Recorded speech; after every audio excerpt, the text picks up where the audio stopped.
Something on this clock bothers me.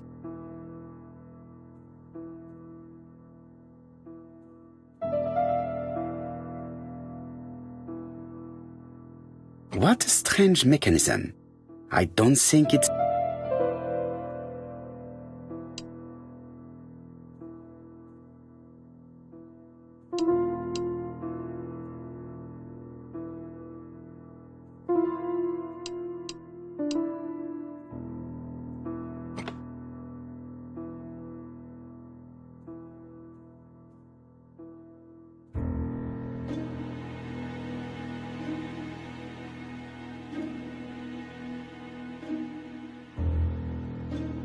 There, that's better.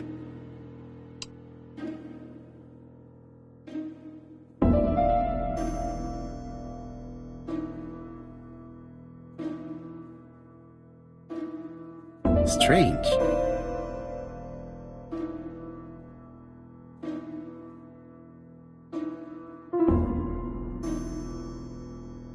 This metal disc is stuck.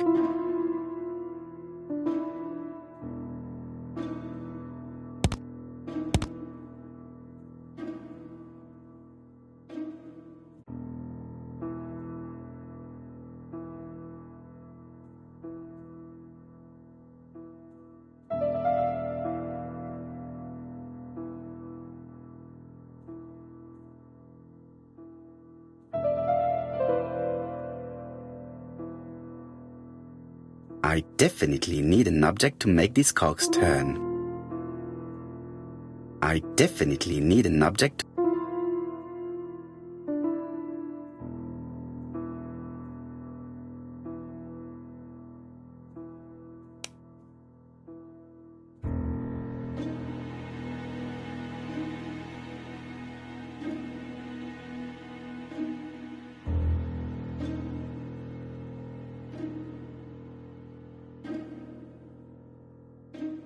I definitely need an object.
I definitely need an object to make these cogs turn.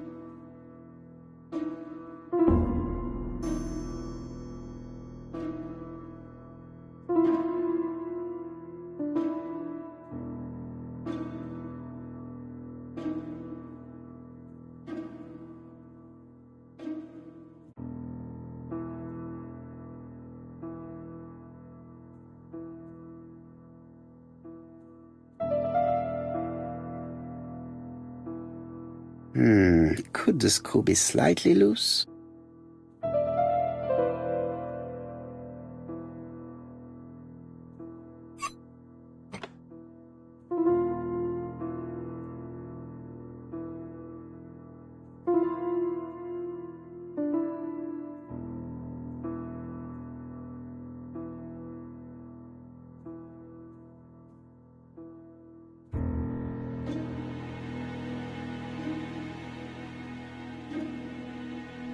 This decoration appears to be firmly fastened.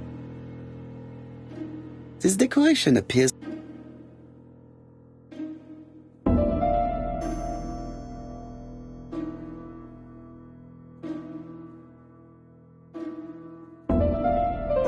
This decoration appears to be...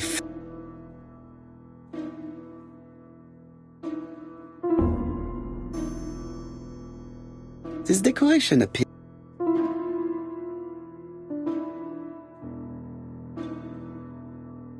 This wooden panel is blocked. I can't open it.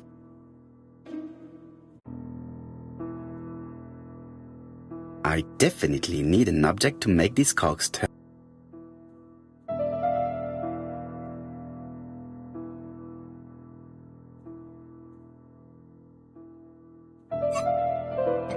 Good. It should be possible to open the wooden panel. Look! A key. This could be useful.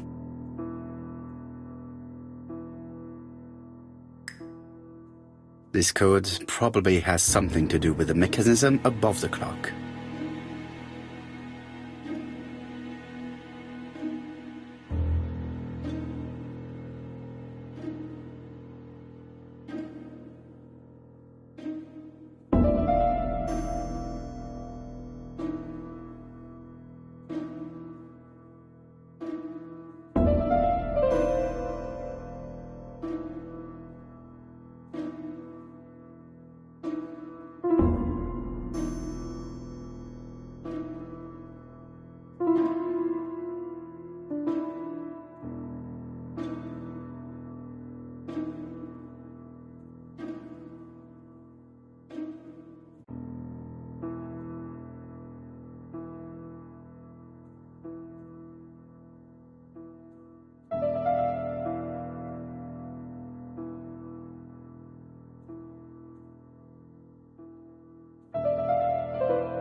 I definitely need an object.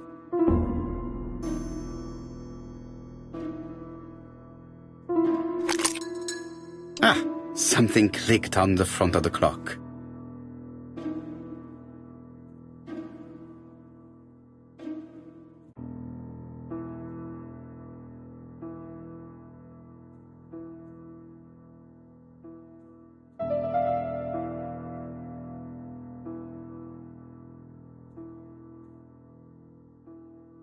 A new lock has appeared.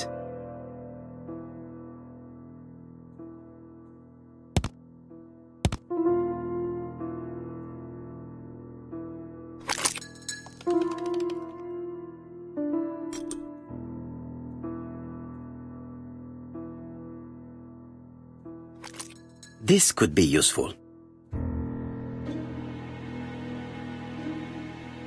Betty, I enjoyed a wonderful evening in your company, and I hope that we will see each other again very soon. D.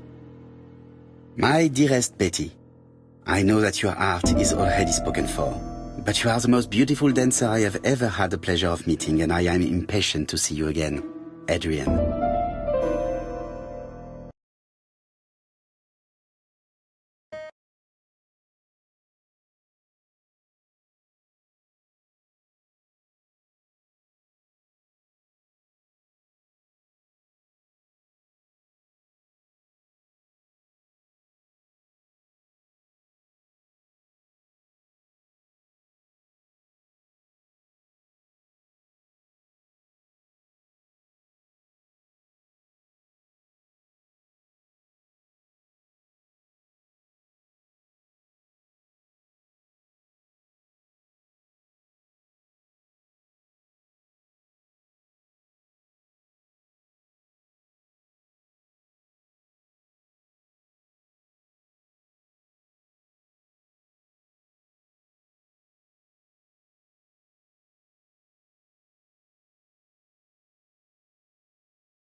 Without a doubt, Betty used to sing.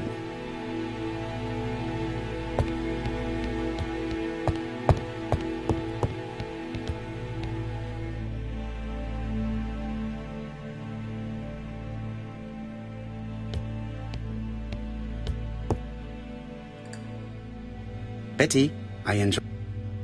My dearest Betty,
Let us see.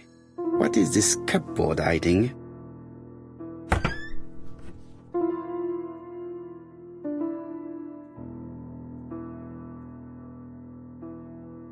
This looks like solfège.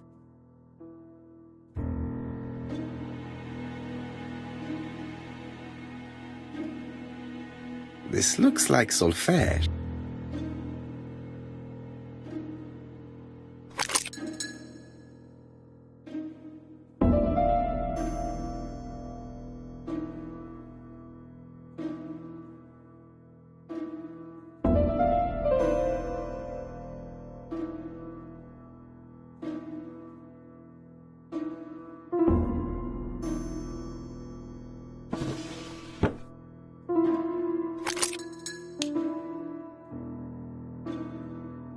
There is bound to be a clue somewhere.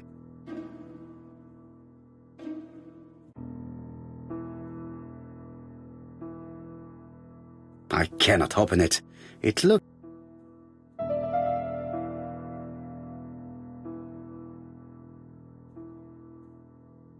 I cannot open it.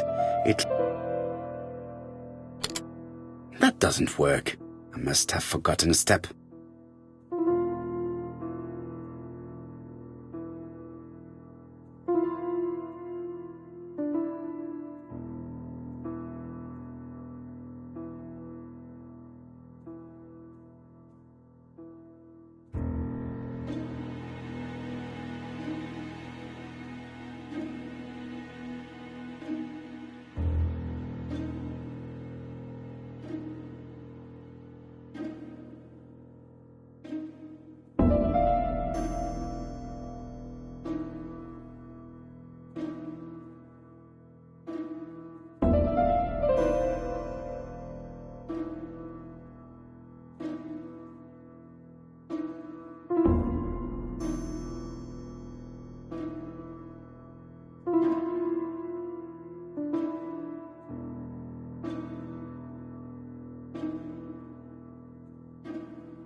There is bound to be a clue somewhere.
There is bound to be a clue.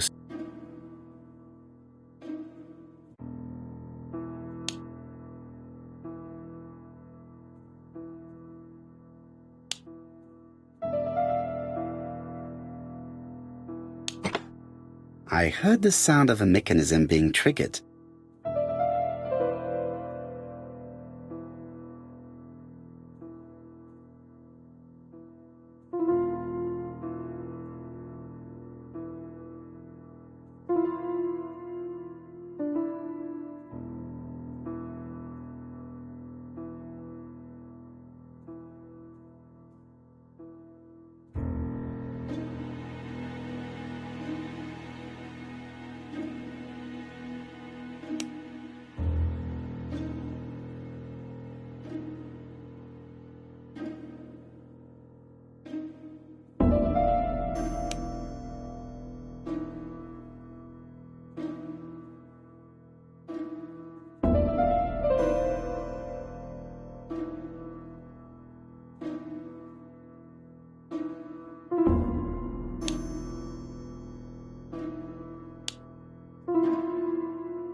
I just have to put the record on the gramophone and start it.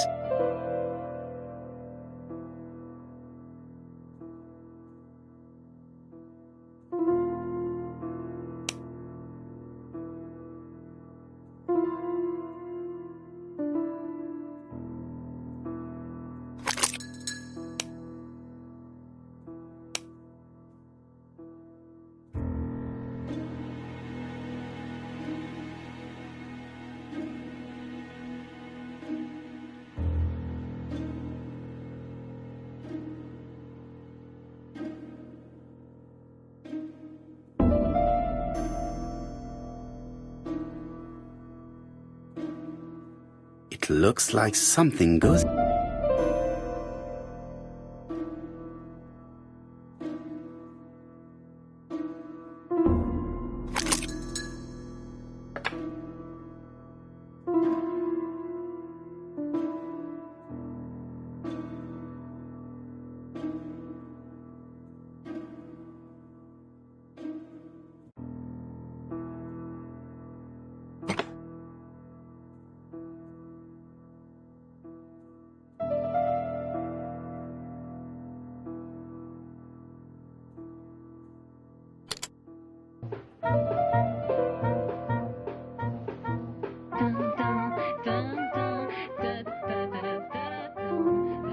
Oh, Donald!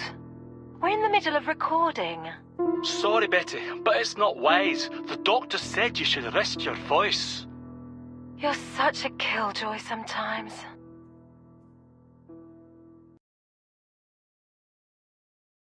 Betty was such a good singer. It's true. Did she have any problem with her throat? Yes, she had to be careful with her voice. Of course she didn't follow the doctor's advice. If Don didn't insist, she... Well, it's too late for all that now.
It looks like this woman is single, but she has feelings for someone.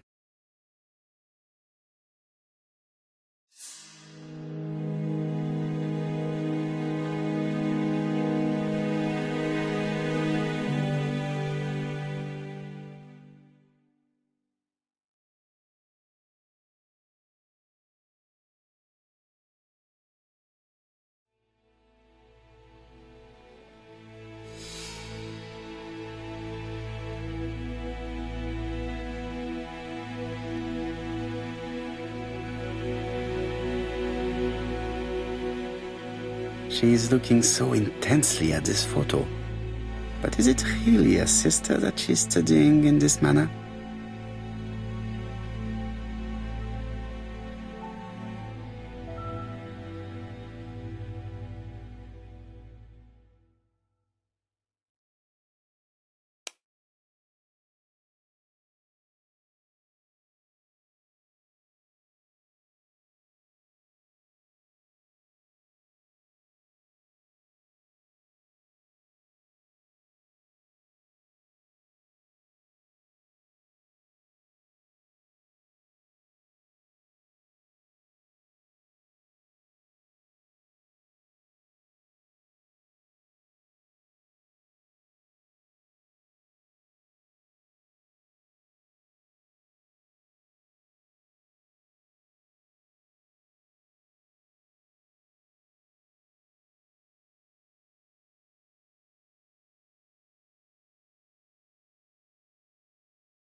They made the perfect couple, am I correct?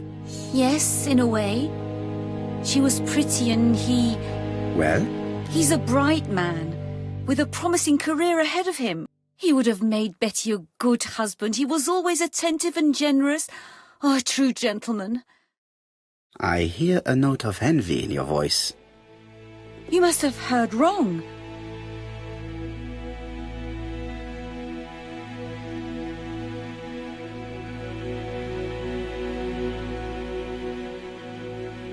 Donald appeared to be very much in love with your sister. Yes, he was mad about her. Mad, you say? Being madly in love can often be destructive, and Mr. Fraser was known for being jealous, I believe. No more than average. Men are always slightly possessive, especially when they are with a pretty woman.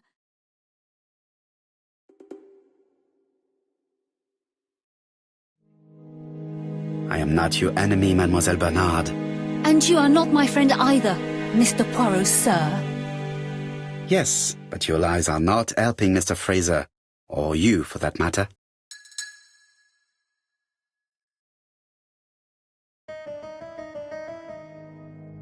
I know that Fraser was jealous, but I wonder why you feel the need to protect him. Protect him?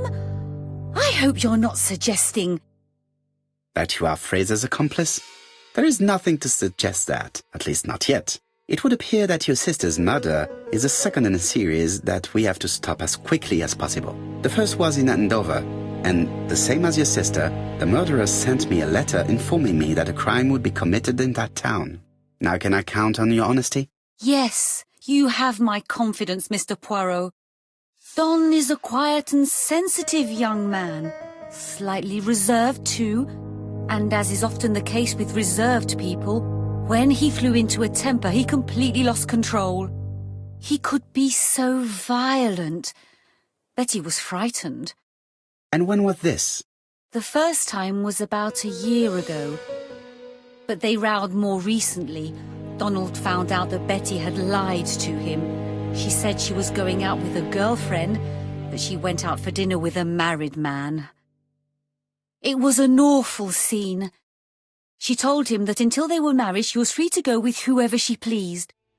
Donald turned quite pale and started shaking and kept saying one day... Well? He'd commit murder.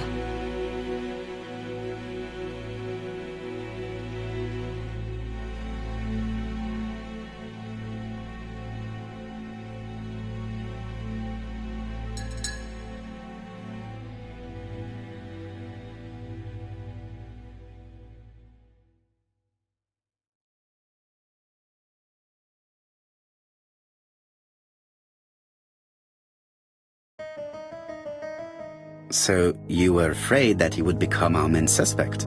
I know that Fraser was jealous, but I wonder why you feel the need to protect him. Exactly. Had you not told me about the case, I would never have dared to tell you about this little matter. Don loved Betty with all his heart. I can't imagine for one instant that he would hurt her. Very good, Mademoiselle Bernard. Thank you for your help.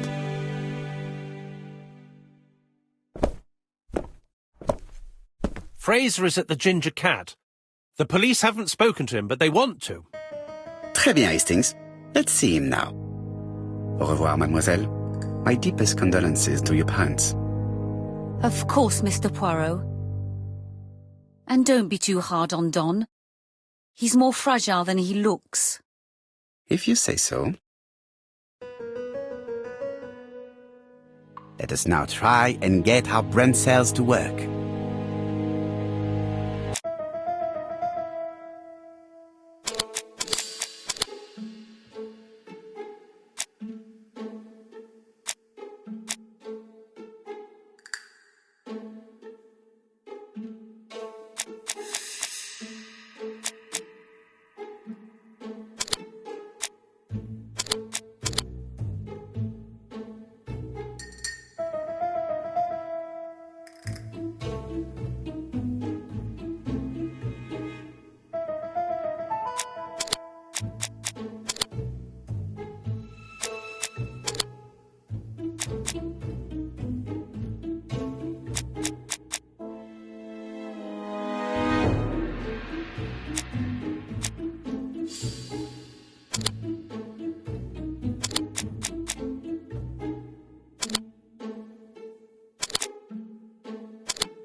You've seen Fraser, Hastings. What is your feeling? He's a big chap. Fragile isn't exactly the word that springs to mind. I talked to his landlady before seeing him. She went to bed at 11. Fraser wasn't home yet. Bien. Megan Barnard said he is a reserved character but with a nasty temper. We will see if this is the case.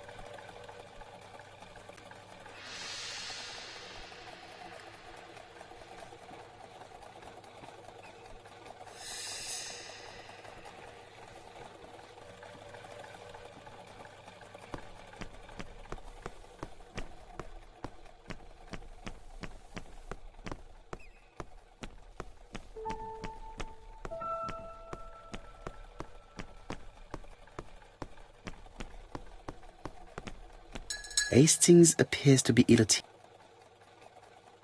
I fear that this case... Certes.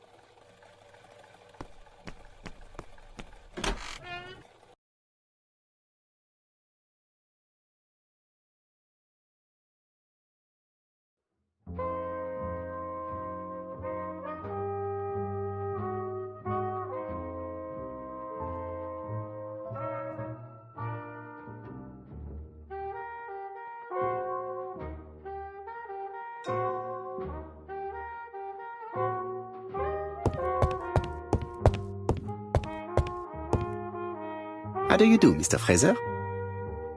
You Hercule Poirot. Mr. Hastings said you wanted to speak to me. Yes. I know that it may not be the right time, but I would like to ask you a few questions.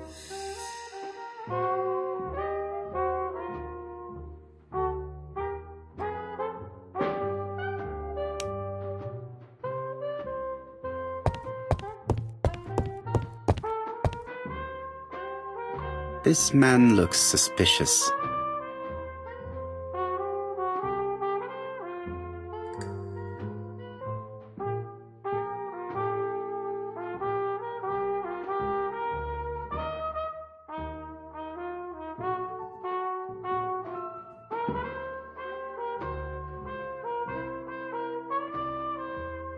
Leave me alone.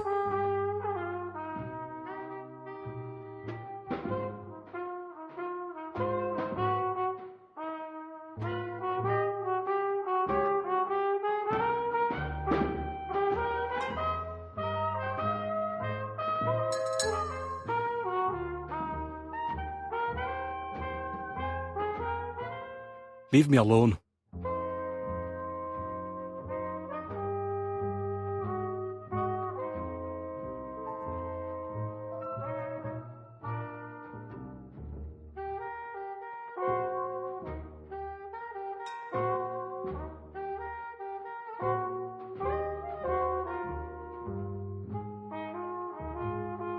Leave me alone.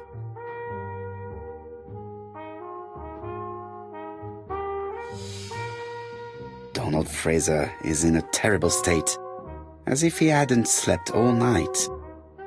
And he's drinking White Horse. Leave me alone.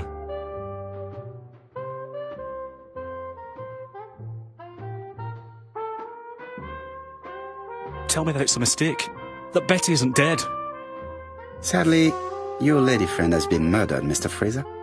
Oh, Betty, if only you'd listened.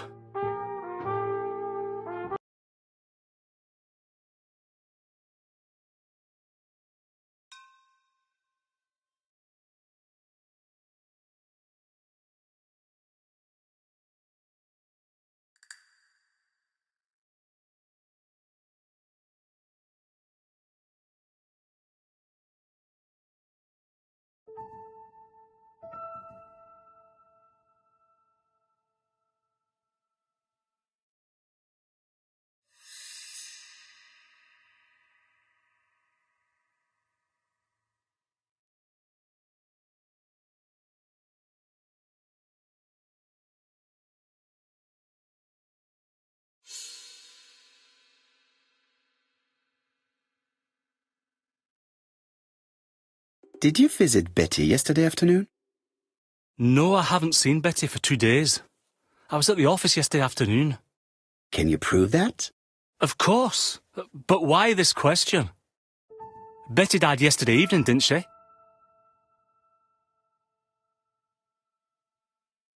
Yesterday, a guest came to the Ginger Cat alone and ordered a white horsed whiskey, and, by the look of it, you also appear to be fond of this brand. Yes, it's a good whiskey and not cheap. I only drink it on special occasions. Or tragic ones. I understand. Do you know what Betty's plans were yesterday evening? She said she was having dinner with her sister.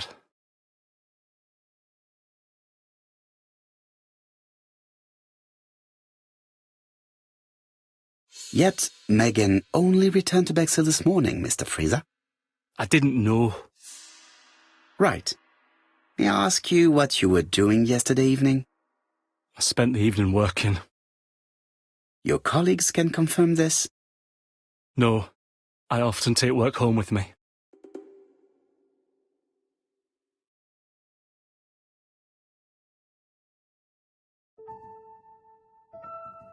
Therefore, you have no alibi, Mr. Fraser. That's right. But that doesn't make me a murderer, Mr. Poirot. I would like you to leave now, please.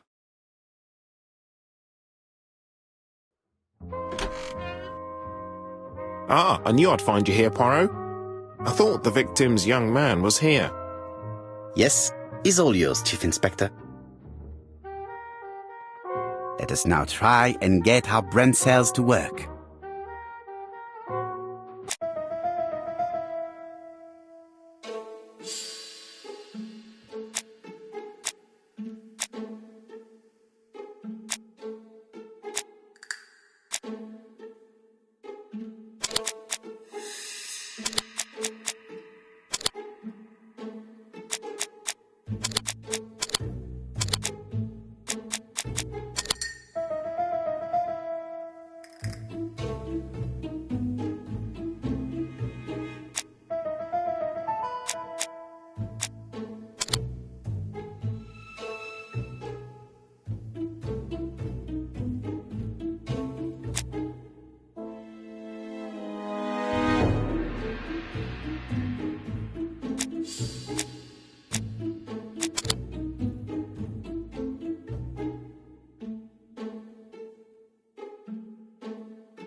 Fraser doesn't have an alibi and he's extremely jealous. You are very skilled at summing up. And yet you haven't asked Japp to arrest him. It is too soon. But I agree, without the letters announcing the crimes, Fraser would already be behind bars. Bon, I think we have enough elements. Let's reconstruct the events at the scene of the crime. I can't imagine how the murderer wasn't seen, though. Surely she must have struggled. Let us try and imagine the scene.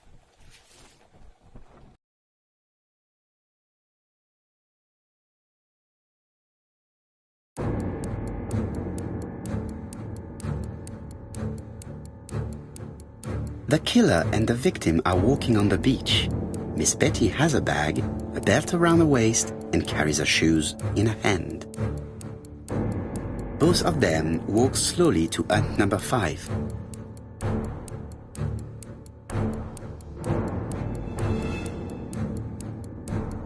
Miss Betty enters the hut. No. It wasn't hut number 5. Let us think again, mon cher.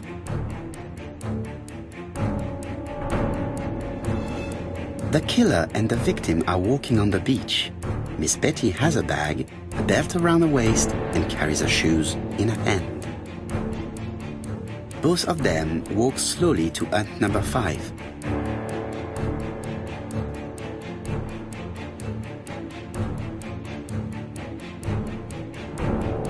Both of them walk slowly to hut number 6.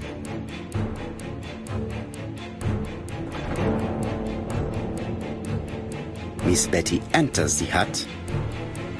She leaves without her belongings. Then she hides a code.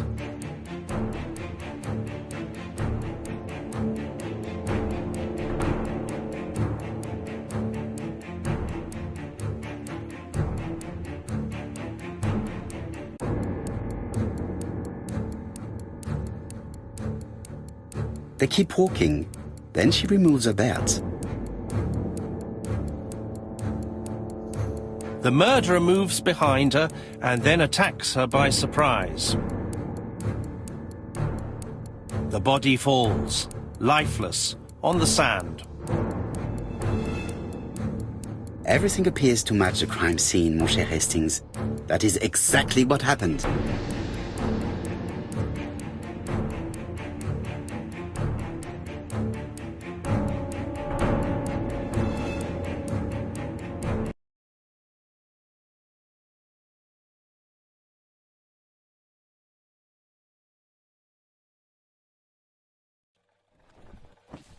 Without the ABC, we might have suspected Mr. Asher and Mr. Fraser. But by timing his crimes, the murderer is making sure he's accused. In a way, it is very generous of him. Generous? The murderer seduced Betty in order to lure her to the beach and kill her. Indeed, the young woman was certainly careless, but not stupid enough to follow a stranger. What are you planning to do, Poirot? Return to London, mon cher Hastings.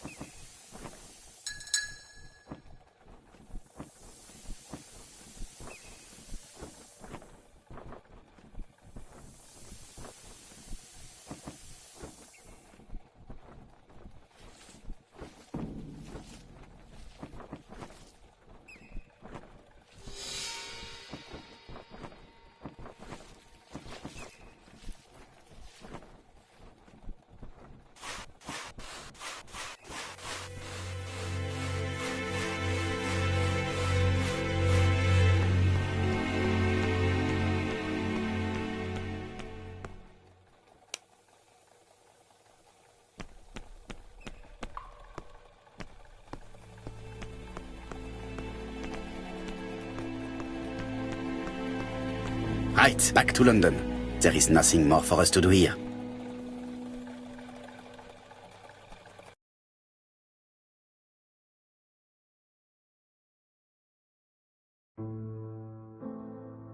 Japp has decided to reveal details to the press.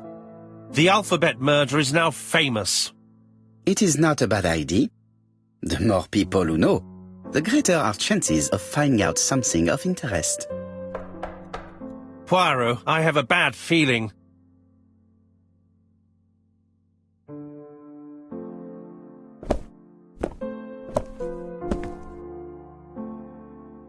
Poor Mr. Poirot, not so good at these little criminal matters as you thought yourself, are you?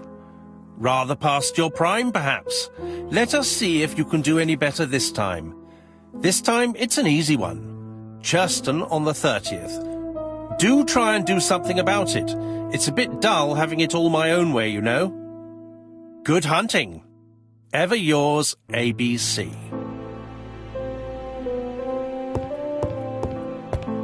Good hunting. Did you hear that, Poirot? The murderer seems to be taking it all as a game, a challenge. He will strike on 30th in Churston. We must warn Scotland Yard.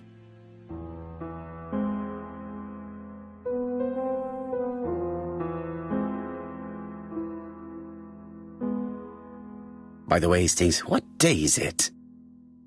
Well, looking at the calendar, it's the 30th. No time to lose. We must prepare our suitcases for Churston. Mon Dieu, it is already 10 o'clock. I will call Scotland Yard immediately.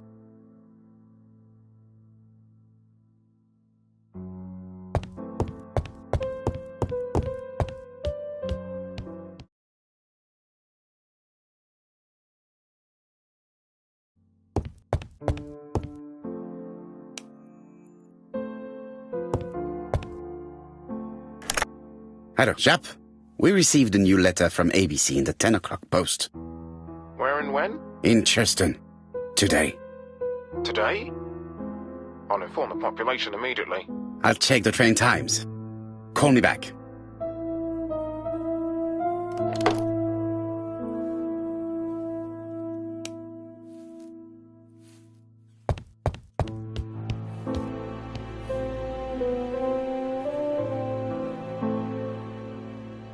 Daily Flicker, July 30, 1935. ABC affair, no progress. The alphabet murderer is still on the run. Ever since the police found the connection between the Bexhill and Andover affairs, the inquiry has barely progressed. In this issue, we are publishing provocative letters sent by the killer to Hercule Poirot. Unfortunately, they have not yet helped to find him.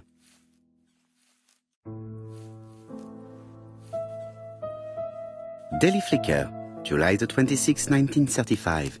The Bexhill Horror. Young maid strangled on the beach. Killer struck at midnight.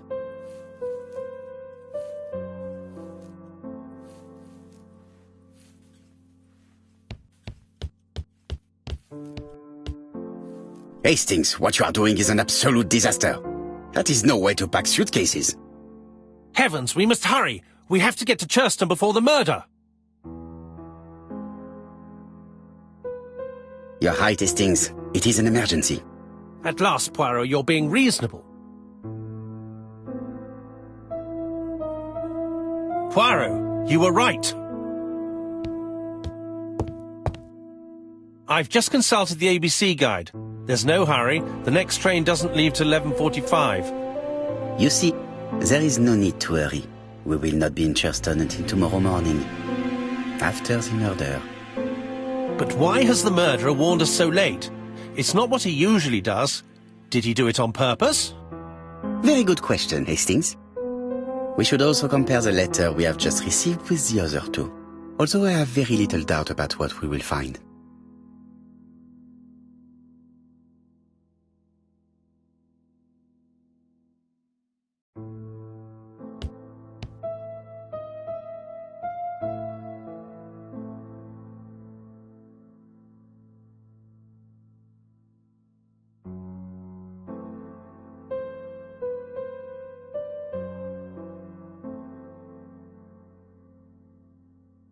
Hastings' photo album. He is very proud of his bag.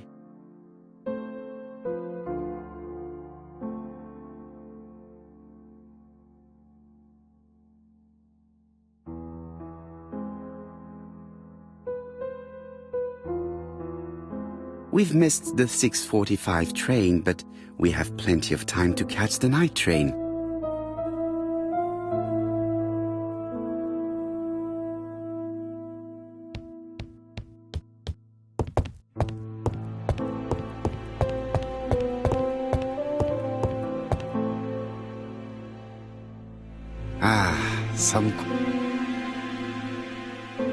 It is not a good time. It is not a good time.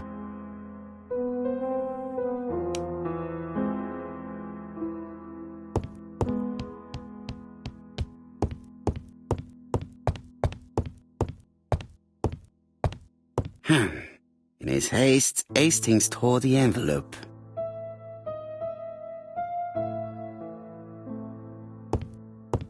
Hastings, it would appear that you are getting slight. Really? I hadn't noticed.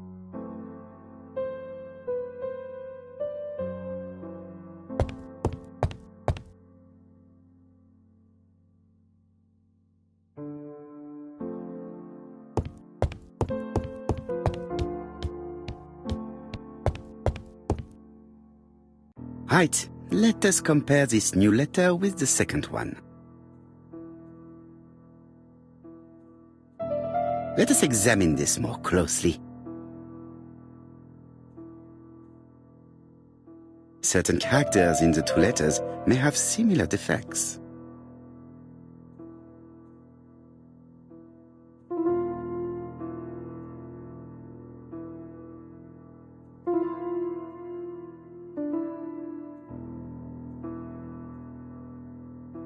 Let us examine the characters in this word. I don't see anything in particular. Let us look at another word.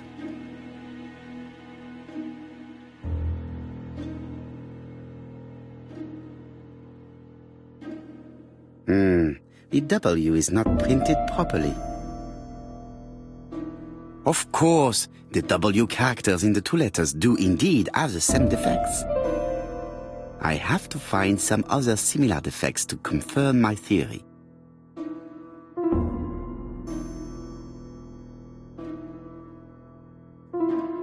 Yes, this eye is weird. Yes, the eye characters in the two letters do indeed have the same defects. I have to find some other similar defects to confirm my theory. Let us examine the characters in this word. Nothing to report for these characters. Let us examine another word.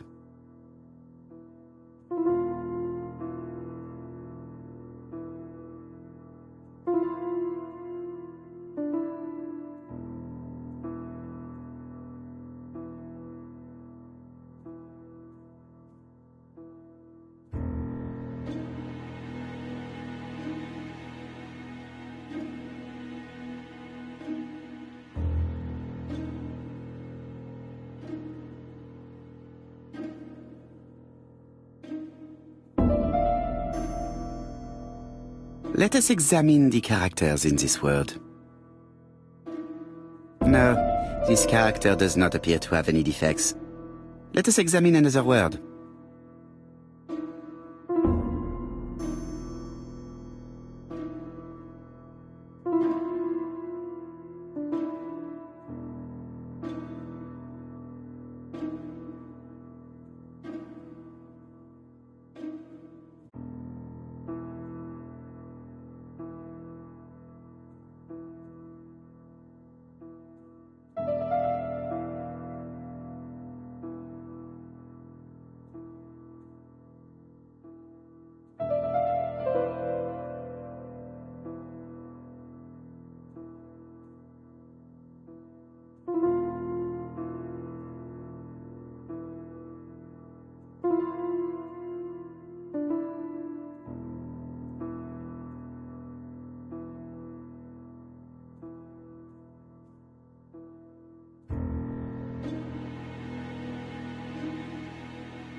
Yes, the A appears to be quite unusual.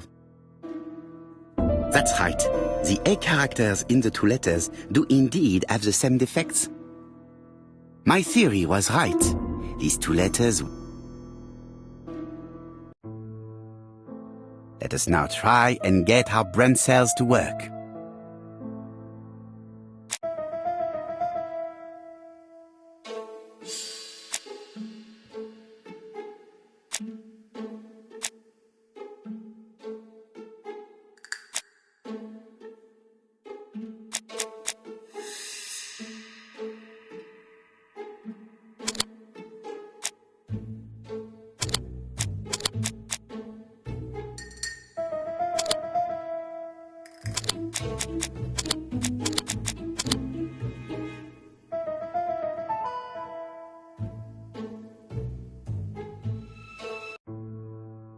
The letter should have arrived in time.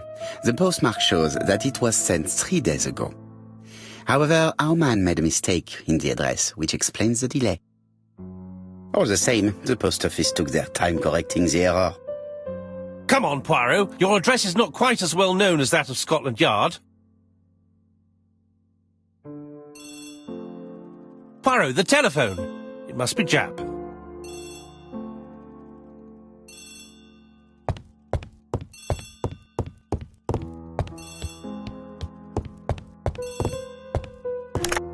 I have some news from Churchton. Bad news, I'm afraid.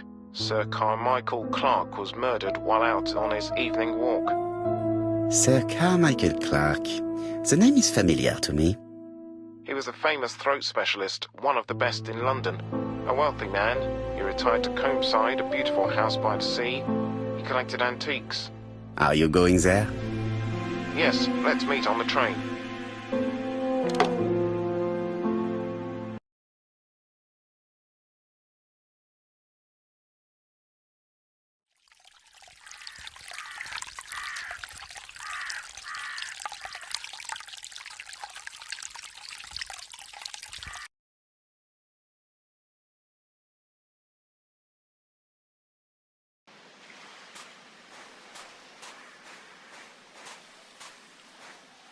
The victim is called Sir Carmichael Clark, one of the best throat specialists in London. The body was still warm when we found it. If we'd been warned earlier, we definitely could have saved him. It appears that the murderer made a mistake when he wrote his letter. A mistake? Lucky for him. And what if he did it on purpose? No. He's defined his madcap rules and he's sticking to them. It's a matter of pride for him. Shall we go up to the house, Poirot? You go, my friends. I will come soon.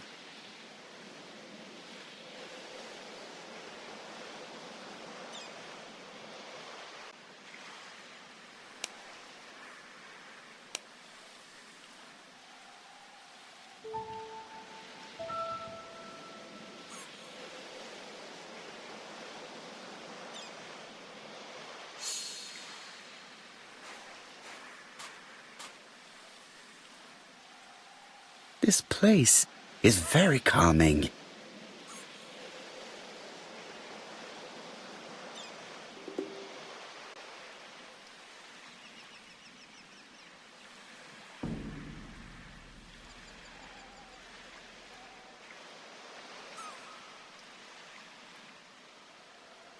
The site is exceptional. It is easy to imagine that Sir Carmichael used to enjoy stopping here every evening.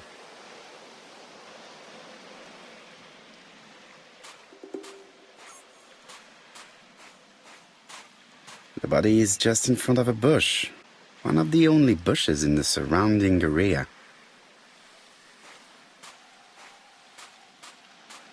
The vegetation behind the bush has been trampled.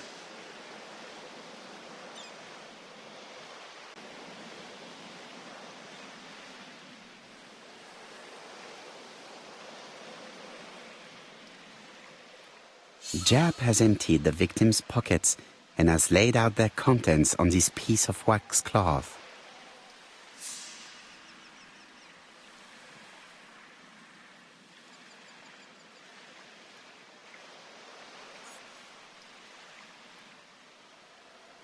It is pointless.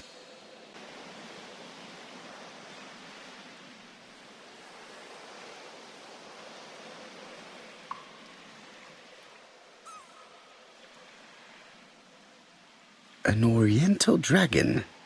It's an old piece, much older than the pocket watch on which it was fastened.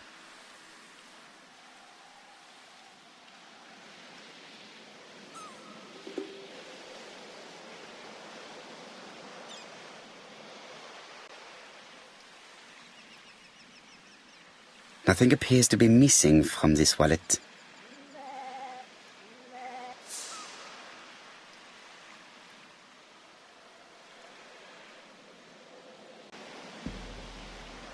A signet ring, very probably with the Clark family's coat of arms.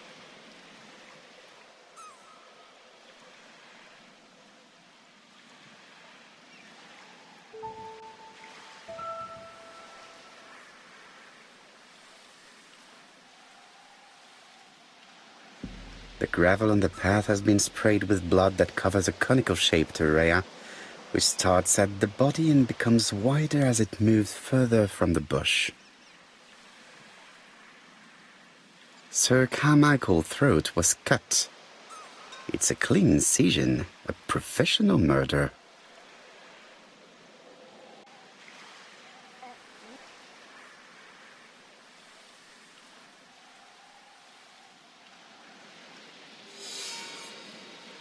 An ABC guide.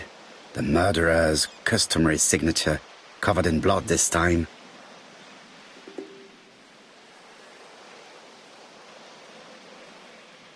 Apart from the wound to the throat, the body is untouched. No cuts, no bruises. Let us now try and get our brain cells to work.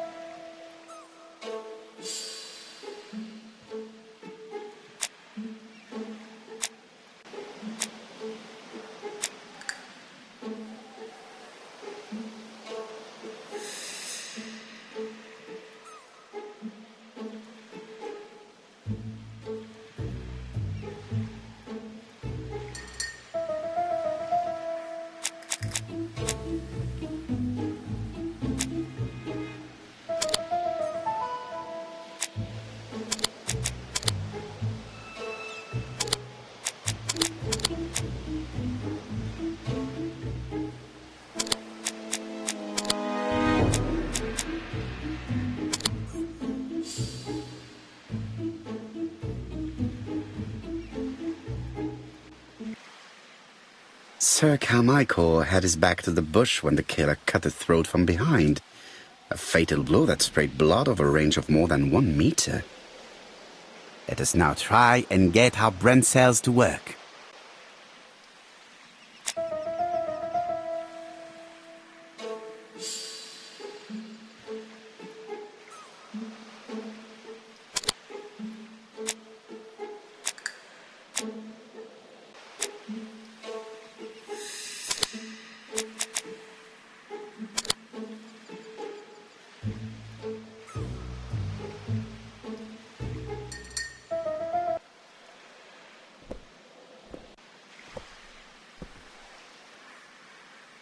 Have you finished, Poirot?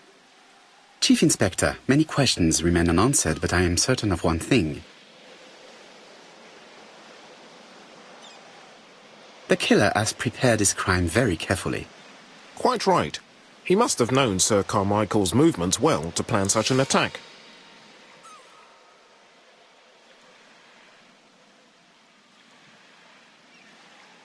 The murderer struck with terrible savagery.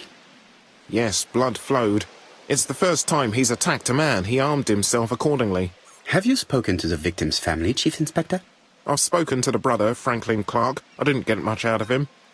He's yours. I must get the body removed.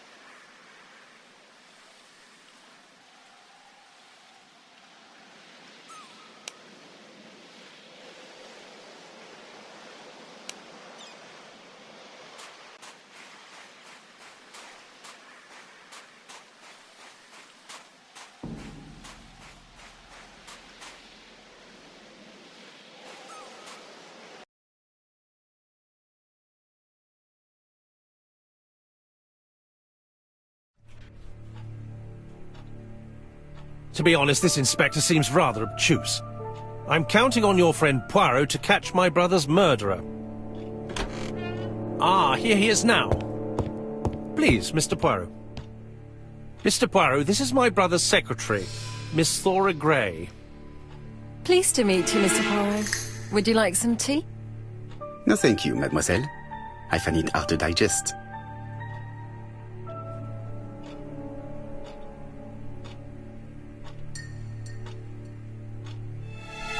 It is not the right time. Hastings does not like very hot tea. He's going to blow on his cup for a good while before drinking.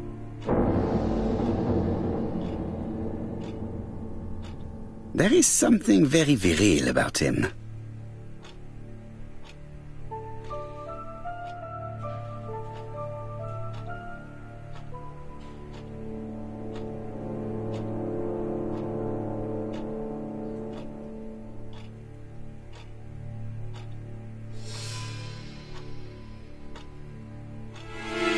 There is something very viril about him.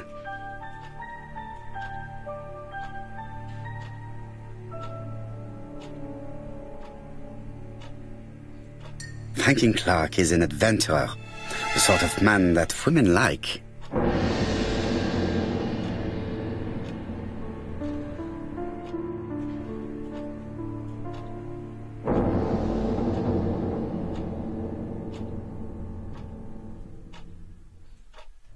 There is something elegant about her.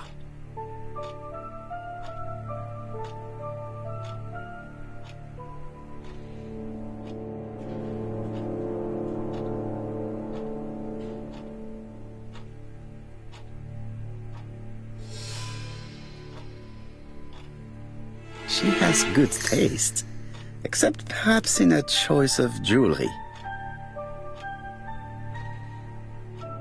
Please excuse me, I have to take care of Lady Clark.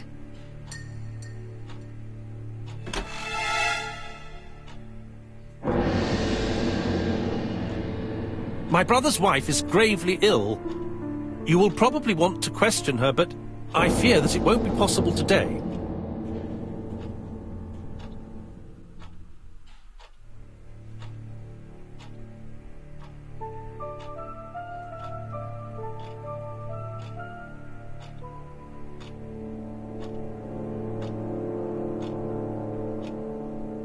Of course, I understand. Someone set a trap for your brother. Who was familiar with his habits? Everybody knew he took his evening walk at 8:30, and that he always followed the same path.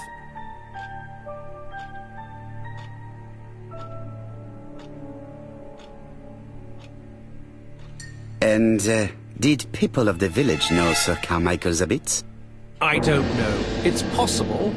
What were you doing last night? After dinner, I went to my bedroom. At 11 in the evening, the telephone rang. It was the police. I went to look for my brother.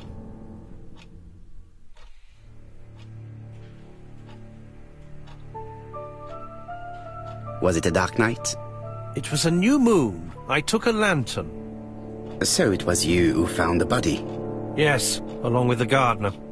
Have you seen any strangers around the house recently? No. As far as I know, nobody has been near the house.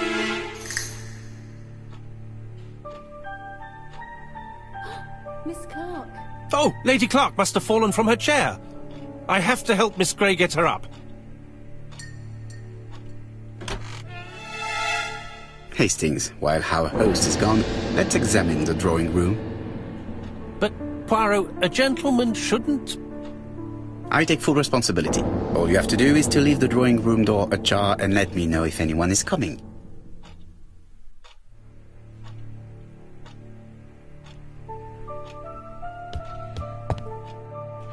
Sir Carmichael's collection could rival that of a major museum.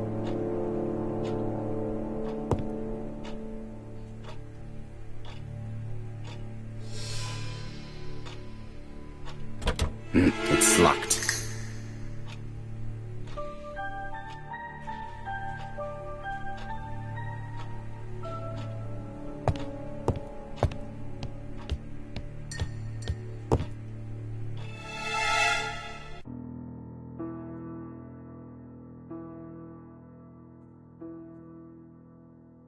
It is blocked.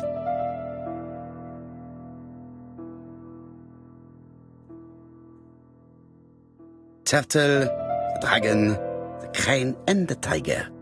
I think I've already seen this motif somewhere.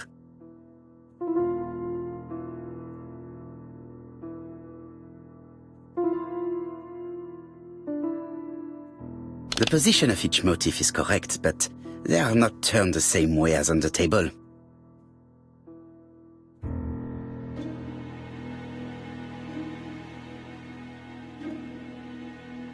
The cardinal points. This book could maybe help me.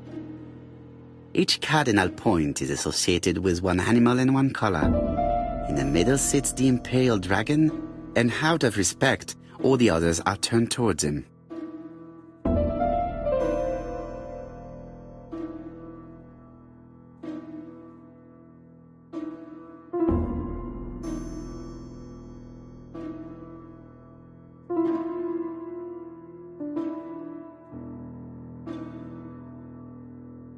Each cardinal point is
compass point to the south. Bronze and magnetite, Han Dynasty, circa 210 BC, purchased in Hong Kong 1935.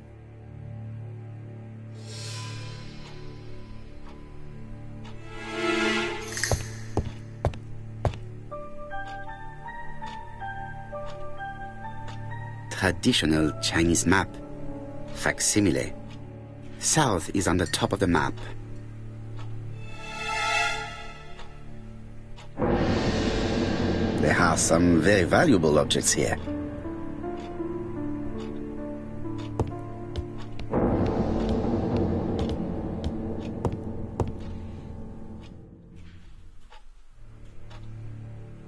A tiger.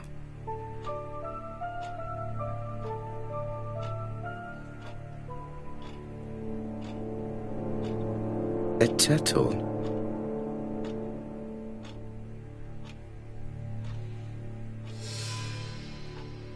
A dragon.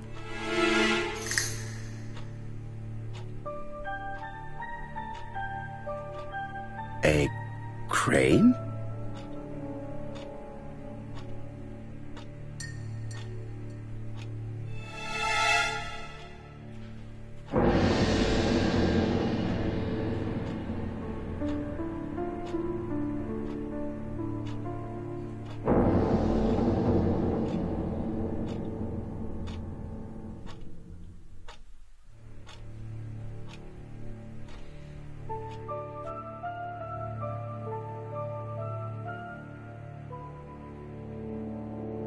Comside's private collection, purchases since 1920. The catalogue for Sir Carmichael Clark's collection.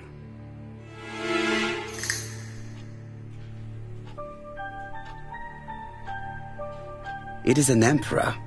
His place at the center of the table is probably symbolic.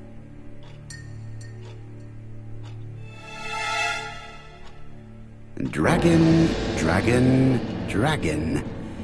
Sir Carmichael showed himself to be very consistent in his collection's theme.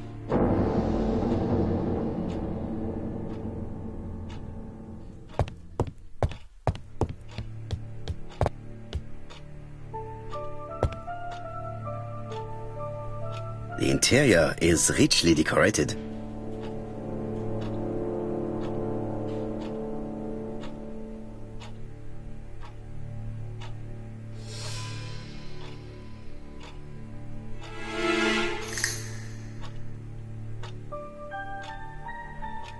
Dragon, dragon, dragon.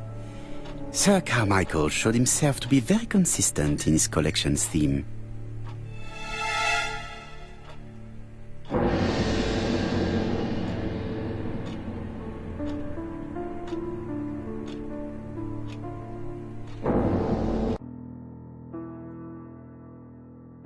Turtle, the dragon, the crane and the tiger. I think I've already seen this motif somewhere.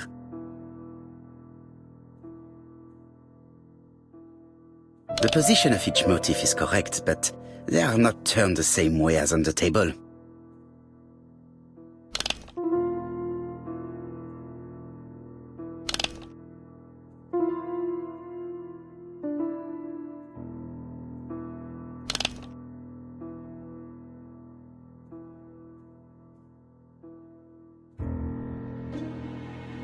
The position of each motif is correct, but they are not turned the same way as on the table.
The position of each motif is correct, but they are not turned the same.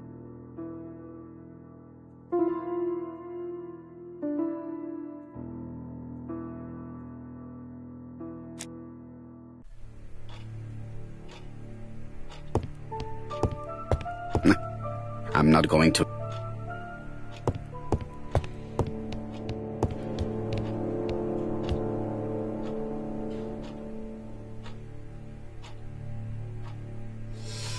A tiger.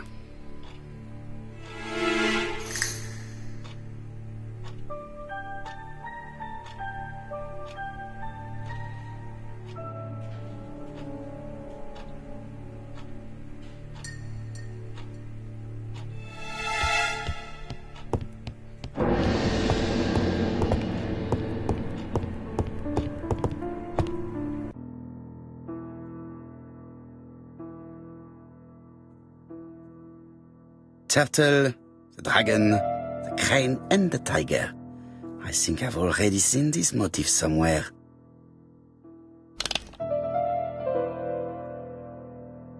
The position of each motif is correct, but they are not turned the same way as on the table.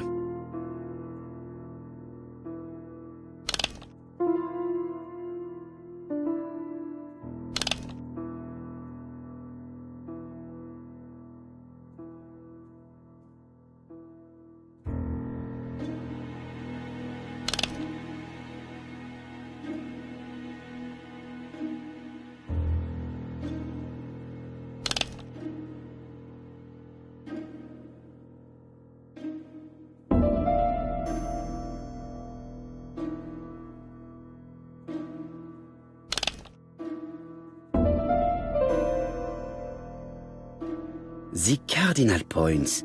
This book could maybe help me. Each cardinal point is associated with one animal and one color. In the middle sits the imperial dragon, and out of respect, all the others are turned towards him.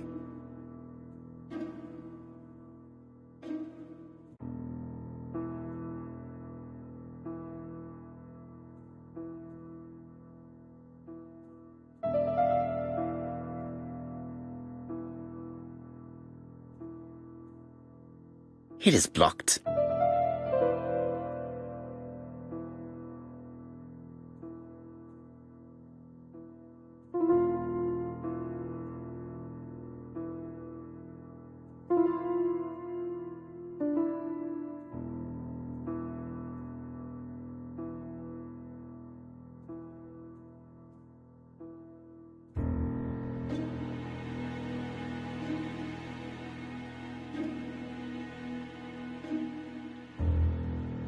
The position of each motif is correct, but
Each cardinal point is associated with one animal and one color.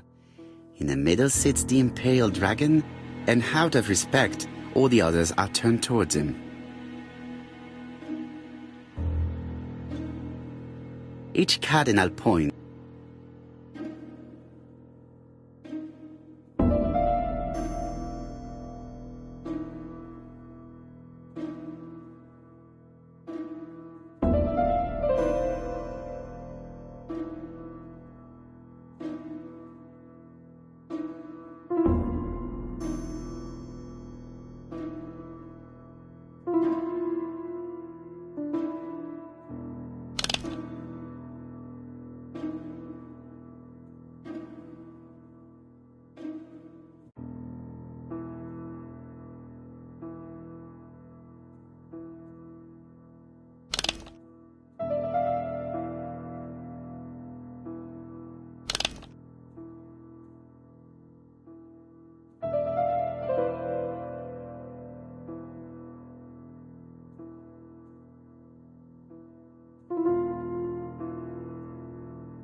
it is blocked.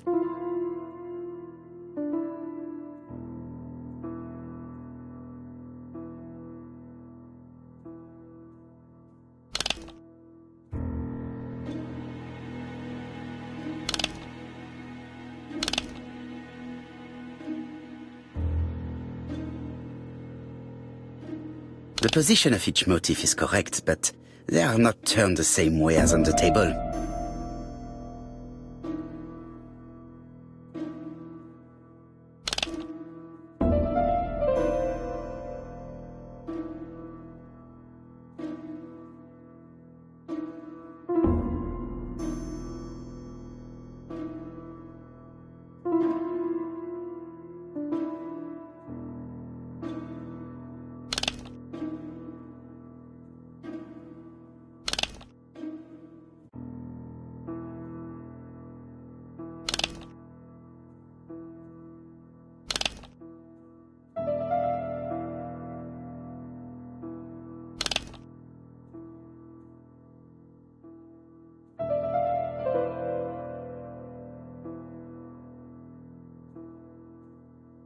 The position of each motif is correct, but they are not turned the same way as on the table.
Turtle, the dragon, the crane and the tiger. I think I've already seen this motif somewhere.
The position of each motif is correct, but they are not turned the same way as on the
Are you keeping an eye? Yes, yes. Come on, be quick.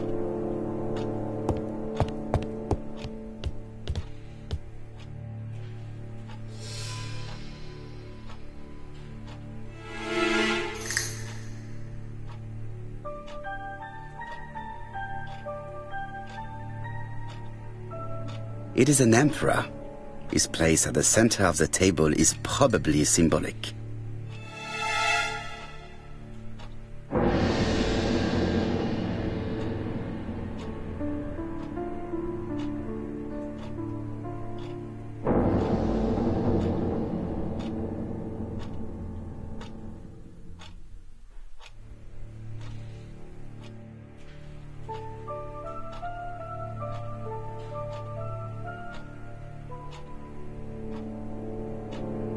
Dragon, dragon, dragon.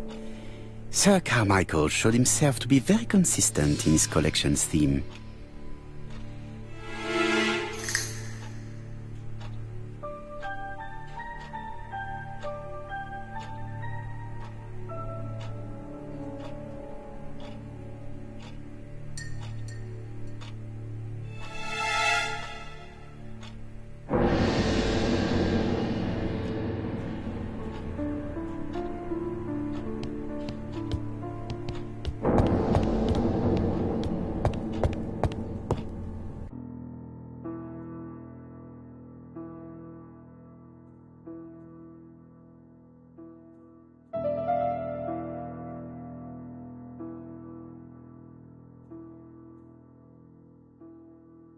Turtle, the dragon, the crane and the tiger. I think I've already seen this motif somewhere. The cardinal points. This book could maybe help me. Each cardinal point is associated with one animal and one color. In the middle sits the imperial dragon, and out of respect,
the position of each motif is correct, but they are not turned the same way as on the table.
The position of each motif is correct, but they are not turned the same way as on the table.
position of each motif resembles that of those on the table.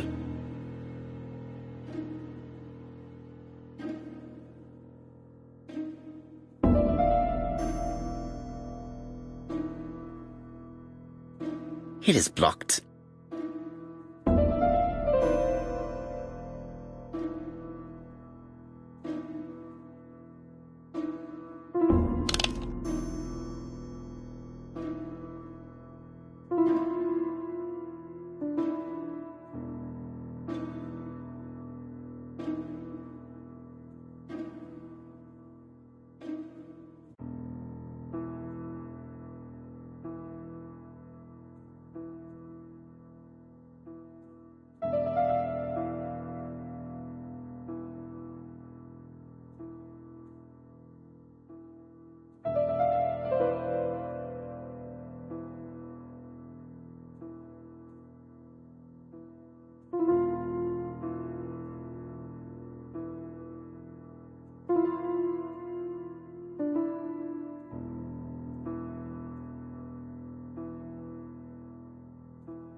A tiger.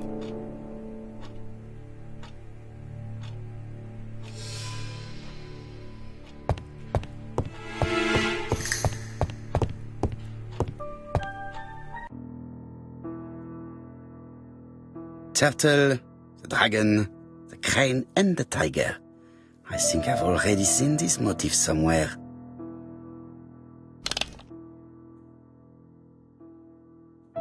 The position of each motif is correct, but they are not turned the same way as on the table.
It is blocked.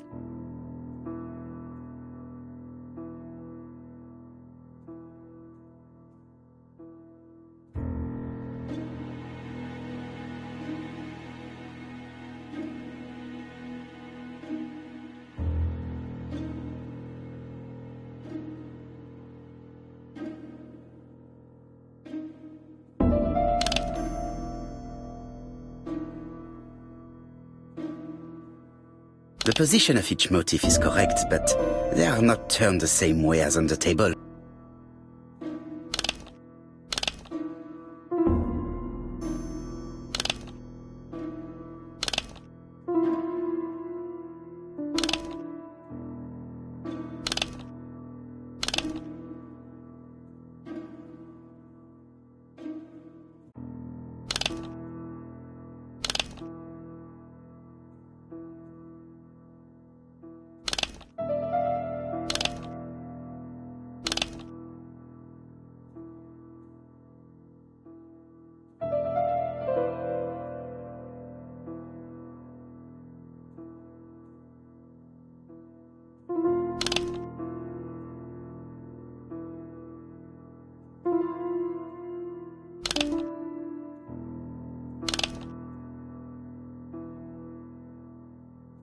The position of each motif is correct.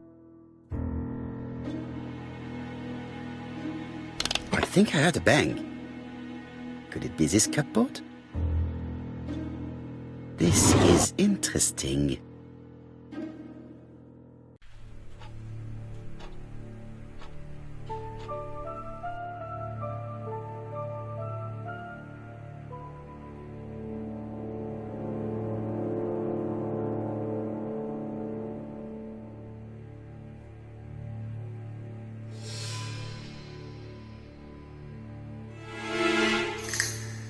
Ernest Logan, MD, Brighton Cancer Institute, 201 Dusk Road, Brighton, Sussex.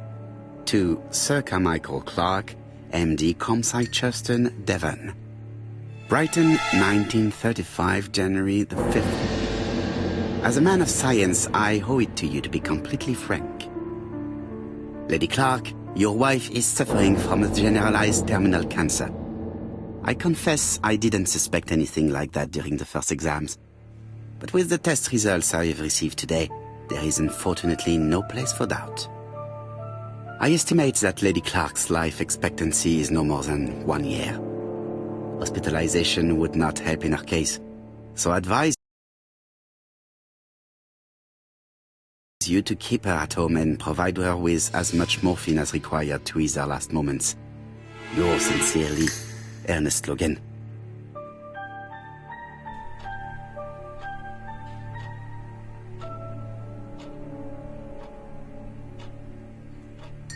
These daggers are only ceremonial weapons. I do not think that the crime weapon is here.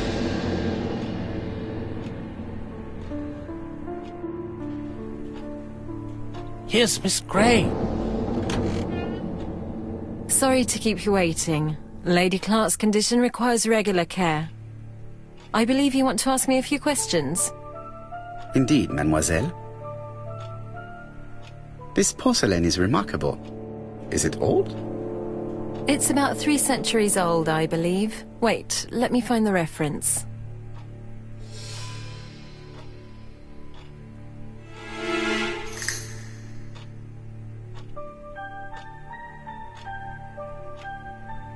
She appears to be very flustered.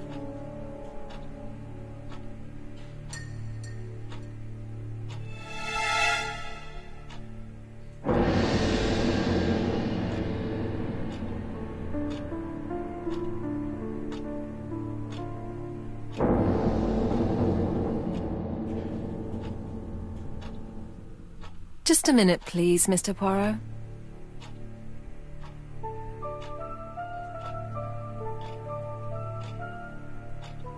She's unable to hide her emotion, and her makeup has been disturbed. I think that this young woman has just been kissed. Here. Teapot with black dragon, Gangxi period, end of the 17th century.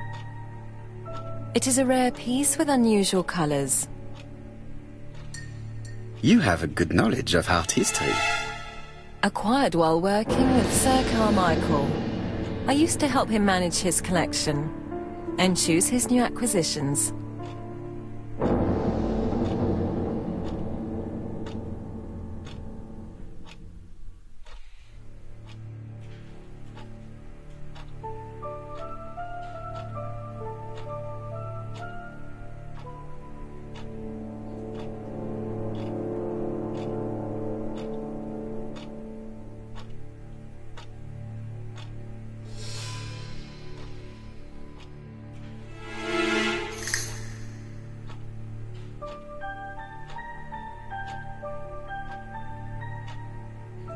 Was it difficult working for this elderly gentleman? He wasn't old. Well, I mean... Did you have a good relationship with your employer? He treated me well, and I am sorry for his death. Have you seen any strangers hanging around in the past few days? No. Nobody has been near Cumside.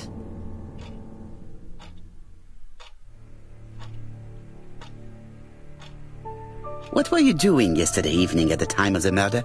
I was sleeping. I was woken by the telephone at 11. I heard Franklin Clark speaking with the gardener. They left with some lanterns and they found the body.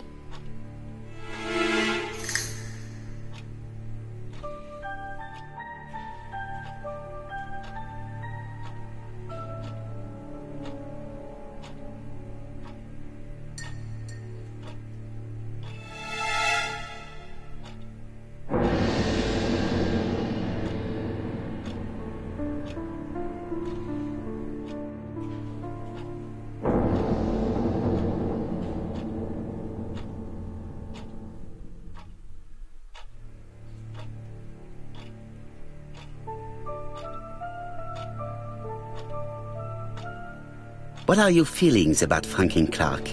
What an odd question. Of course I think he's a good man.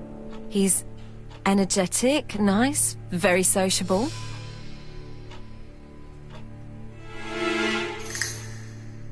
Miss Gray, if I may be so bold, please do not take offence. My friend has rather unusual methods, but all he wants is to find the murderer. Yes, I understand. I must rest. Please excuse me. Earlier, you asked me to watch the living room door for you. I don't wish to be indiscreet, but sometimes a gentleman stumbles upon a secret without intending to. That is sometimes the case. And I saw Franklin Clark kissing Miss Gray at the foot of the stairs. Do you think this is a common occurrence? No, I saw emotion, intensity. I think it was their first kiss. Well done, mon ami. Well spotted. However, I don't think I completely understand this business. Why did Sir Carmichael not defend himself? He appeared to have been active and strong. The murderer did not give him a chance. Let us try and reconstruct the scene.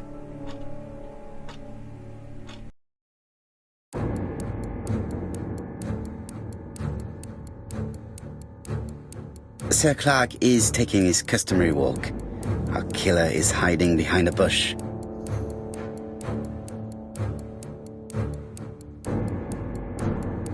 The old man walks quietly along the gravel path.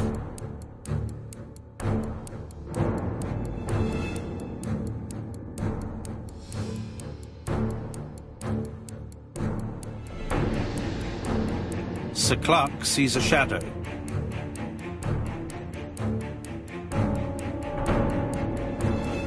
No, Sir Clark was attacked by surprise. He could not see his assailant. Let us think again, mon cher.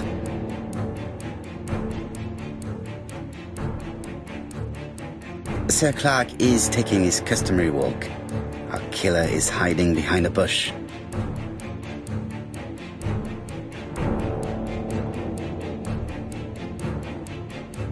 The old man walks quietly along the gravel path.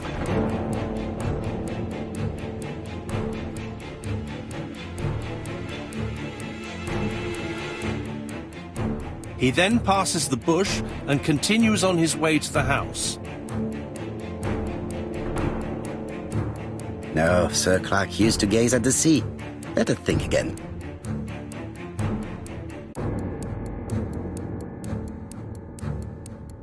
Sir Clark is taking his customary walk. Our killer is hiding behind a bush.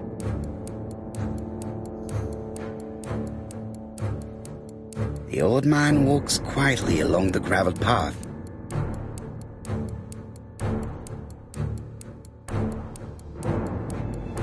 Then he turns towards the sea to gaze at it.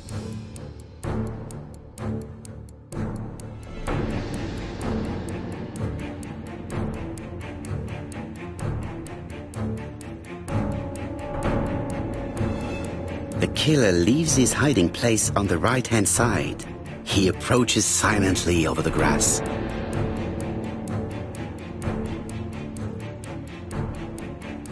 Then he throws himself on his prey and cuts the poor man's throat. He then lays down the ABC before leaving. Everything appears to match the crime scene, Monsieur Hastings. That is exactly what happened.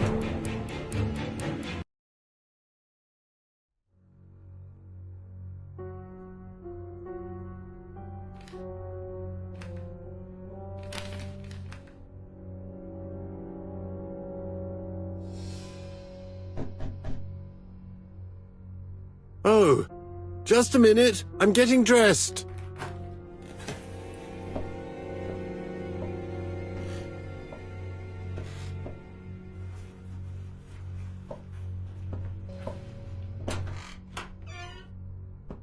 Mr. Kirst, have you recently returned from Churston?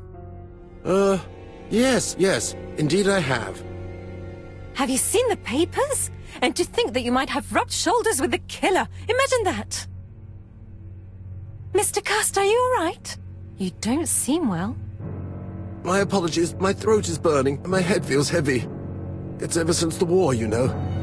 Since my injury, my head has never been the same.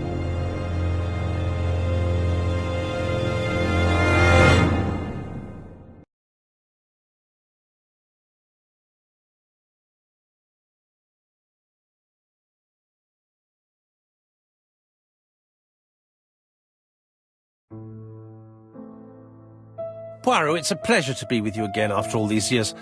I looked for a gift to thank you, and I found this propelling pencil. An authentic collector's item. You spoil me, mon ami. And you more so by sharing investigations. Do not underestimate the help you are to me, Hastings. Intellect is not everything. There is also goodwill, and you are not short of that. Later, I will ask you to help me tidy up the room and bring some chairs. Our guest will be here soon. Ah, is Thora Grey coming? Naturally. She is a fascinating young woman, n'est-ce pas? Oh, come on, Poirot. I'm a married man. And Miss Grey has already been courted by Franklin Clark. Poirot, our guests will be here soon. We must prepare ourselves.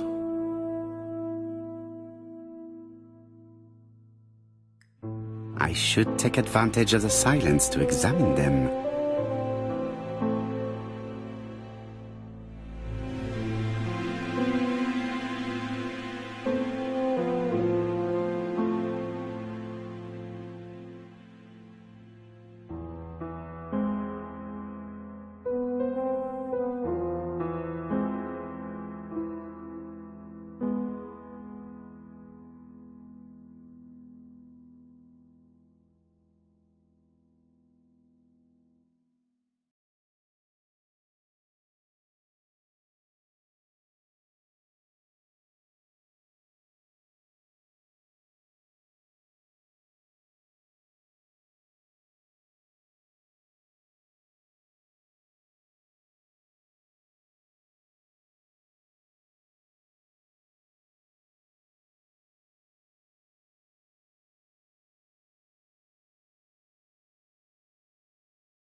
Donald is always on edge.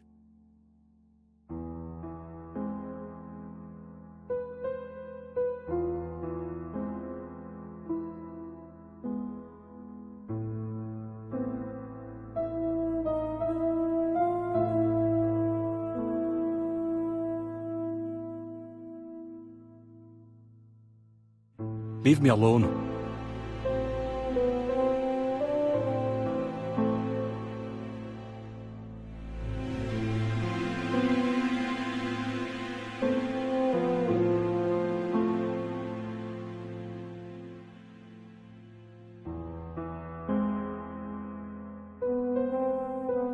Donald Fraser is very nervous at the moment, even if he's trying hard to control himself.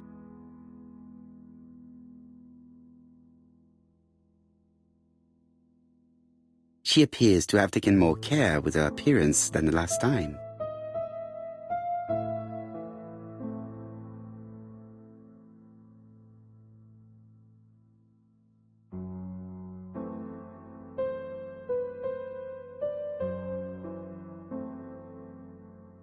She's looking at Mr. Fraser out of the corner of her eye. Did she make herself beautiful for him?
I should take advantage of the silence to...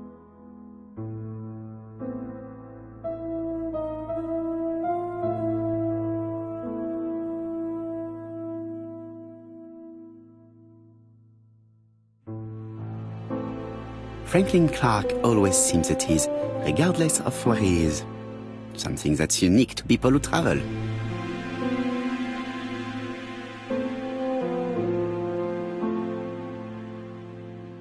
Franklin Clark.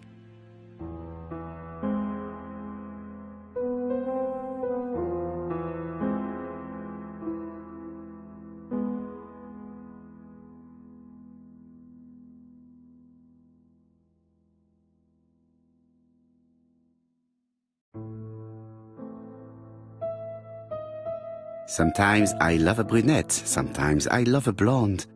That's what the song says. Sometimes I love a brunette, sometimes The song says, sometimes I love a blonde who comes from Eden by way of Sweden. But I am not sure that this blonde is an angel. I should take advantage of the silence to examine.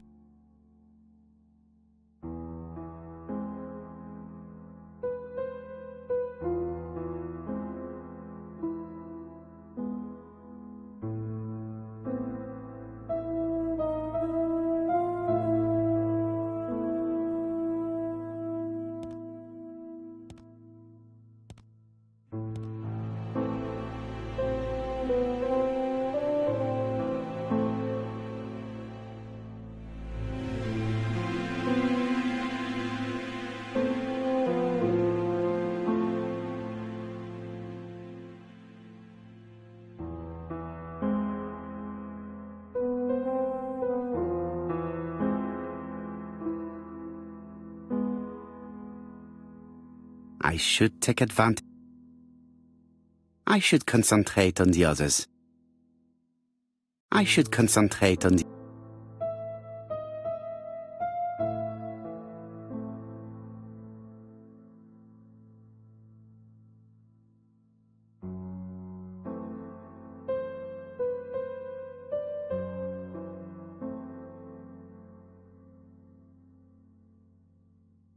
I ought to concentrate on my game.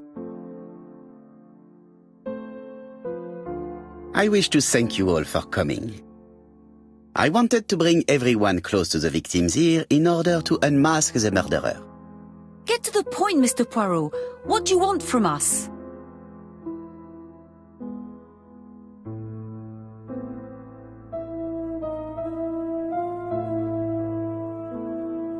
You are an intelligent woman, Mademoiselle Barnard, and I'm sure that you have already understood my intentions. You think that if we put our heads together, we might come up with something new? I am convinced of it. What I ask is that you search your memories. The murderer must have left some trace. Yes, he must have prepared his crimes very carefully. Tout à fait. He did not get to Bexhill at midnight in order to strangle a young girl whose name by chance starts with P. Must we go into that?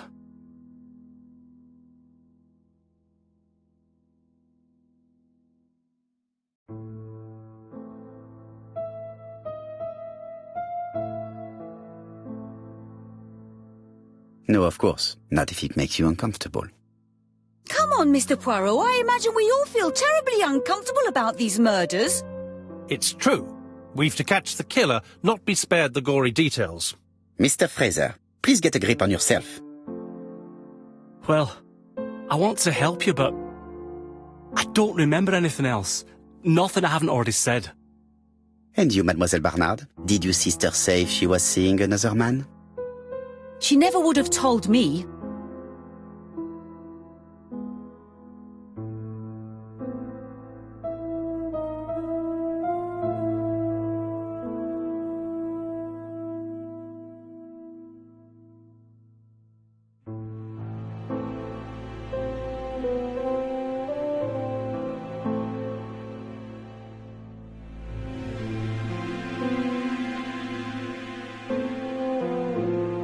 Why would she hide the fact from you?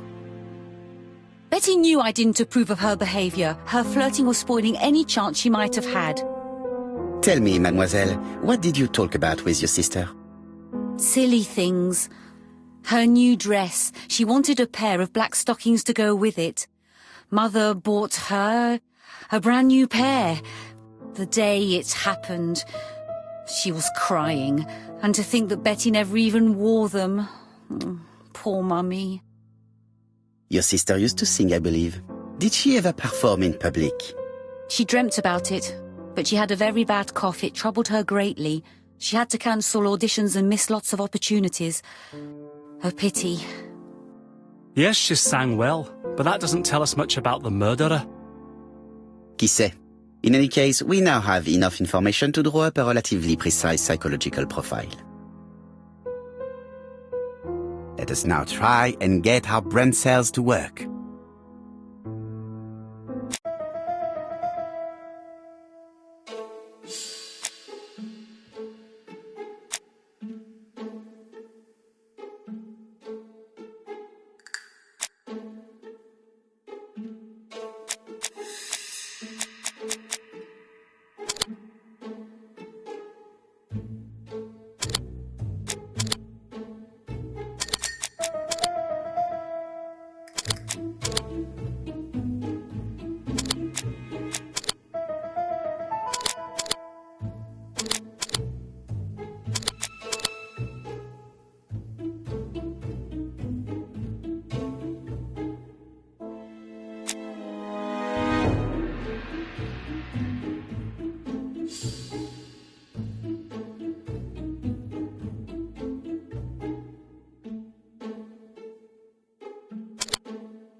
So, ladies and gentlemen, we can now surmise without too much risk of error that our adversary is calculative, sure of himself, a seducer of outstanding intelligence, that he has plenty of self-control, and that he likes railways.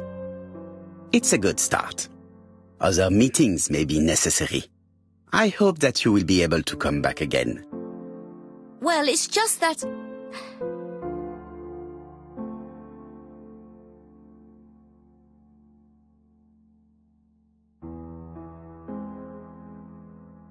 Is something bothering you, Mary?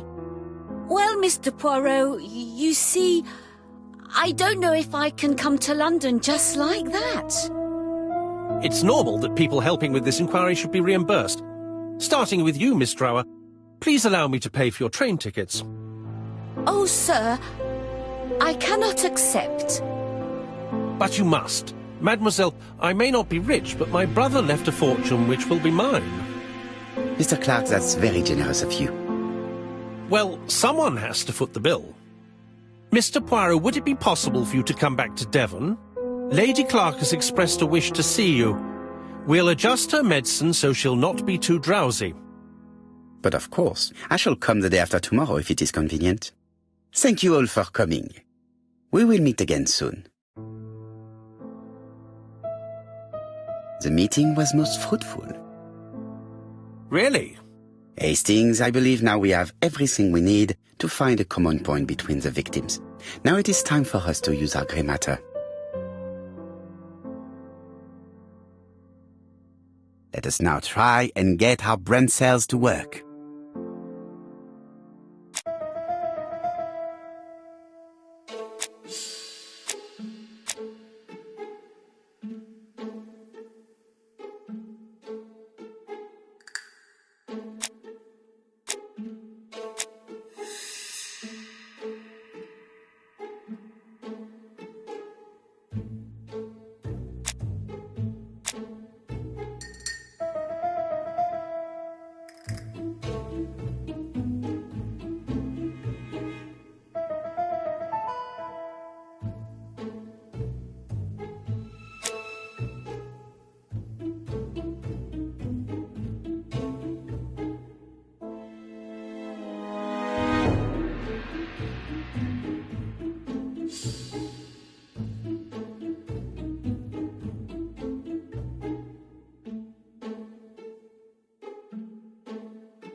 The first two victims suffered from bad throat, and that was precisely the specialty of the third victim, Dr. Clark.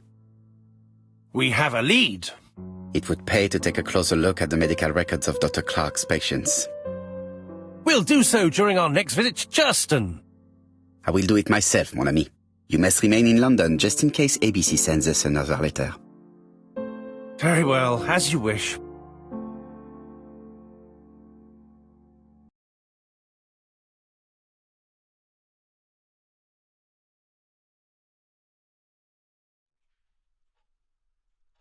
Thank you for coming, Mr. Poirot. Lady Clark is waiting for you in her bedroom on the first floor. Please excuse me, I cannot stay for the interview. I've to take Miss Gray to the station to see our lawyer in Torquay.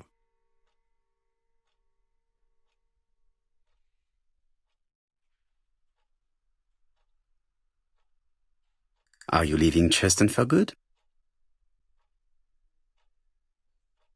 Miss Gray very kindly stayed with me to settle my brother's affairs, but naturally she prefers to find a position in London.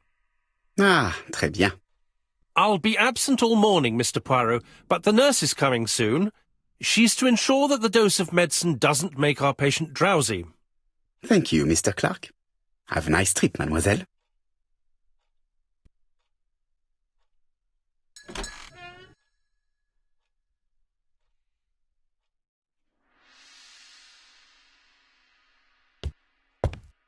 It would be rude to make Lady Clark wait any longer.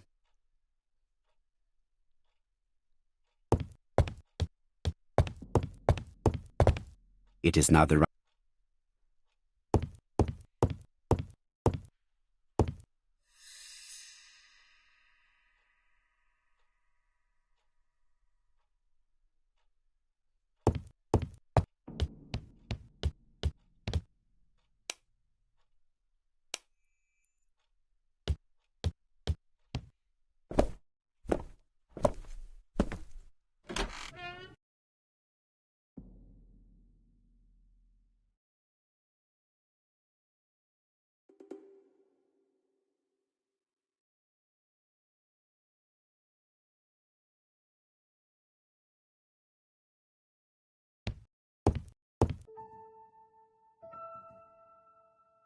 It would be rude to make Lady Clark wait any longer.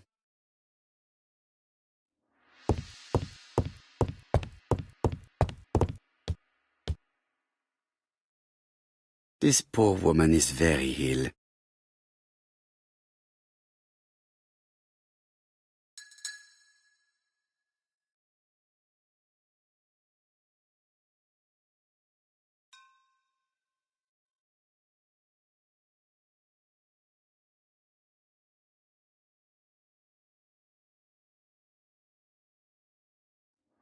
This woman is suffering.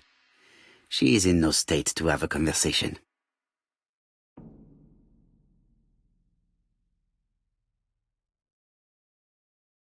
Mr. Poirot? My respects, madame. Thank you for coming. Thank you. Have you seen the nurse? She should have been here by now. Oh, I'm sorry. The telephone in the hall is ringing.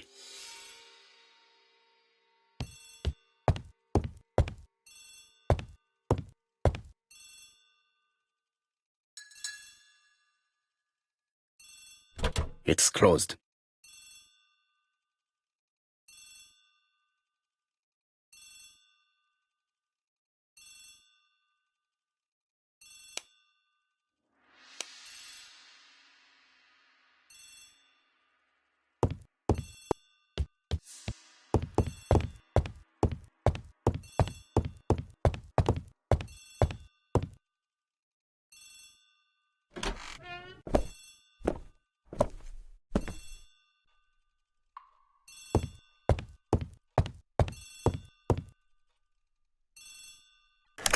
The Clark residence.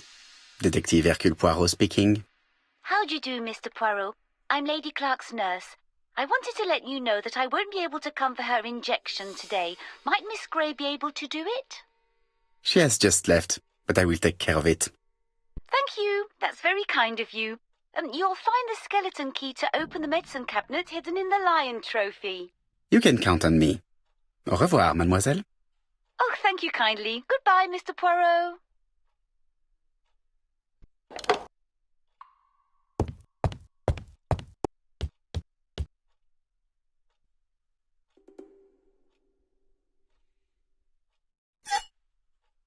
Here is the skeleton key.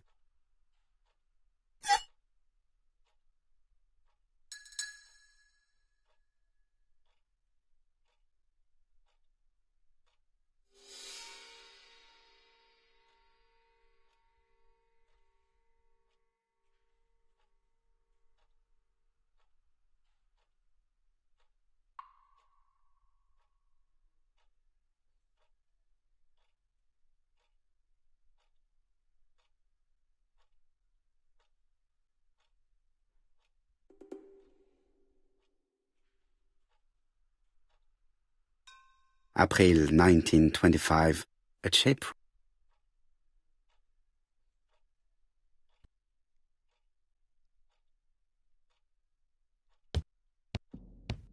It is now the right time.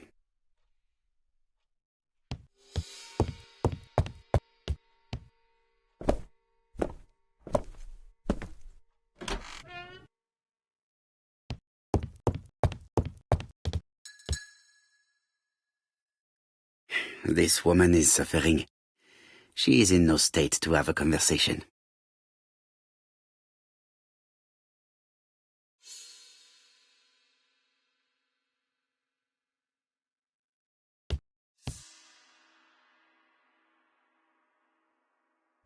It's closed.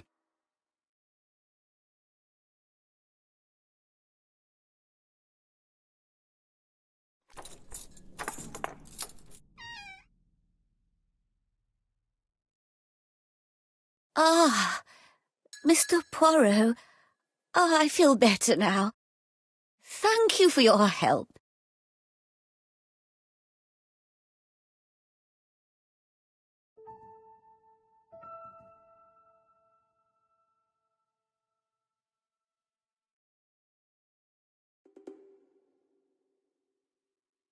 Madame, you are tired, so I will get straight to the point. What can you tell me about this business? What business, Mr. Poirot? No doubt. You wish to talk to me about what happened to your husband? Ah, yes. Oh, poor Carmichael. Has the madman who killed him been caught? Not yet, cher.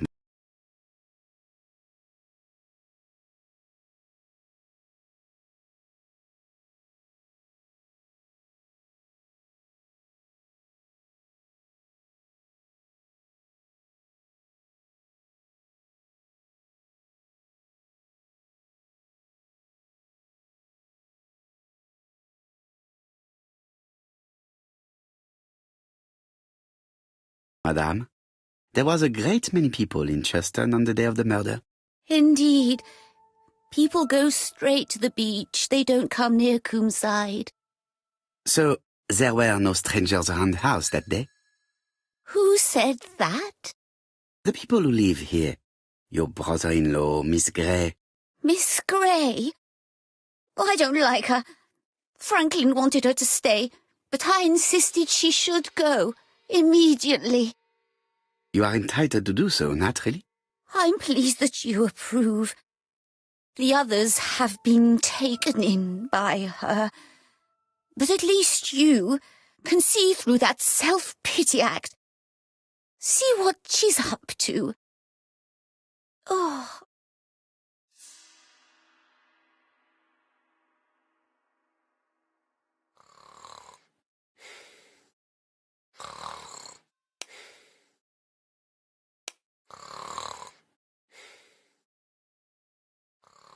She is sleeping.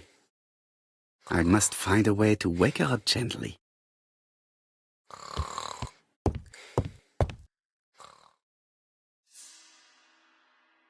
I've finished with this.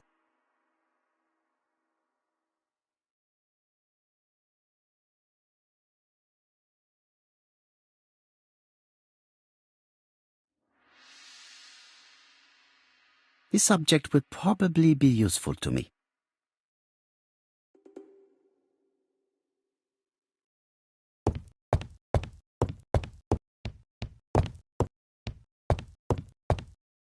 This subject would probably be useful.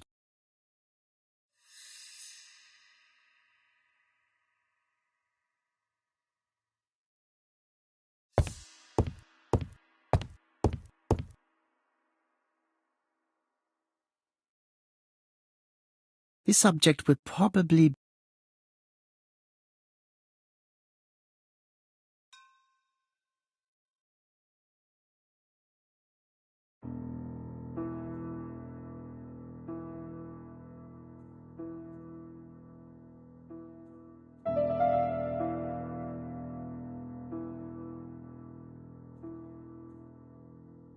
The mechanism appears to be broken.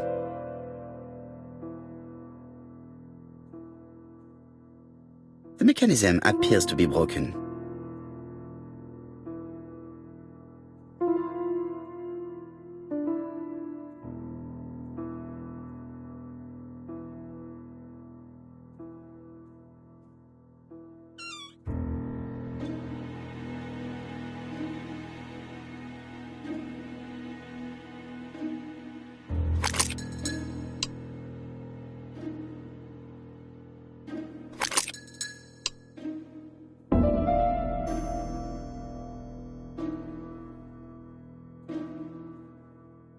The bronze comb is preventing me from positioning this one.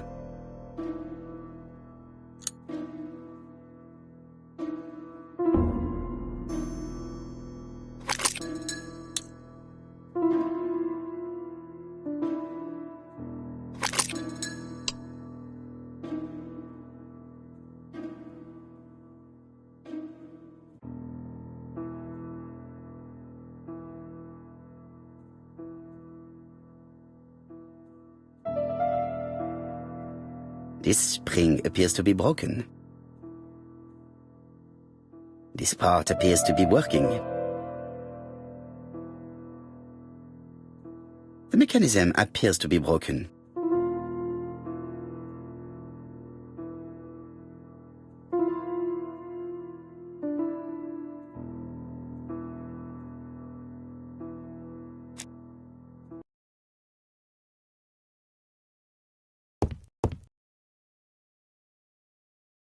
This couple appears to be having fun.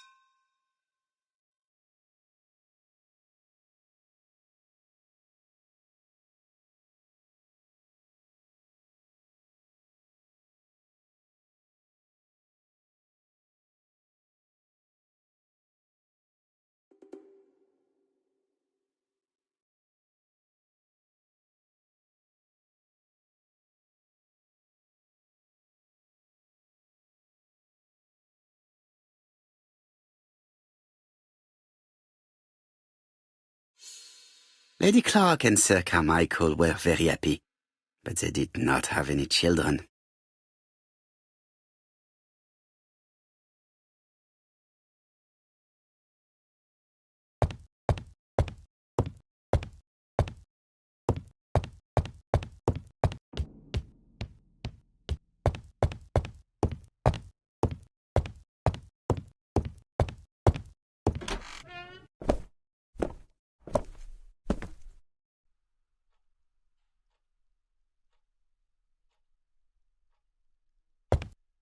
I must find a way to wake her up gently.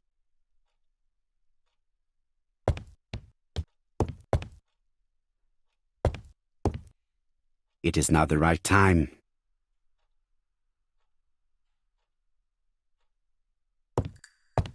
I must find a way to wake her up gently. I must find a way to wake her up gently.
I have to put a new spring here.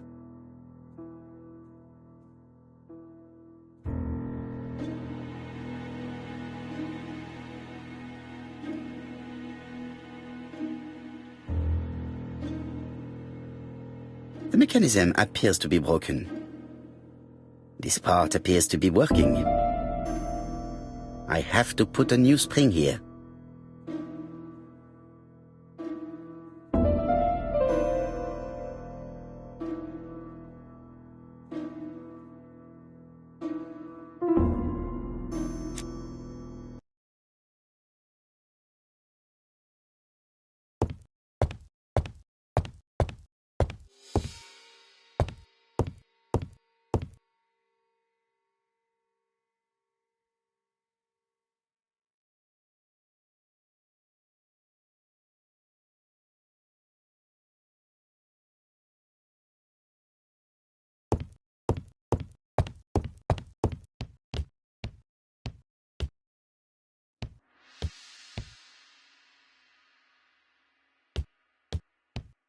She is asleep. I must find a way to wake her up gently. I've finished with this subject. I've finished with this subject.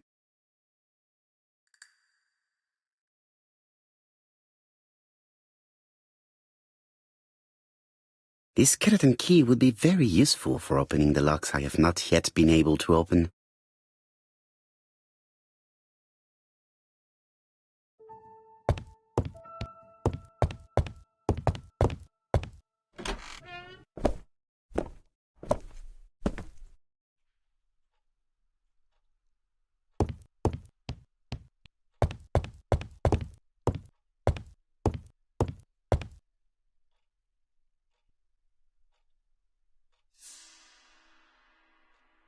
April.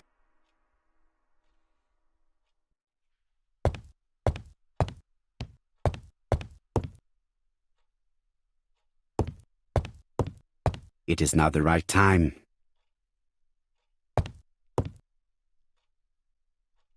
I do not need to.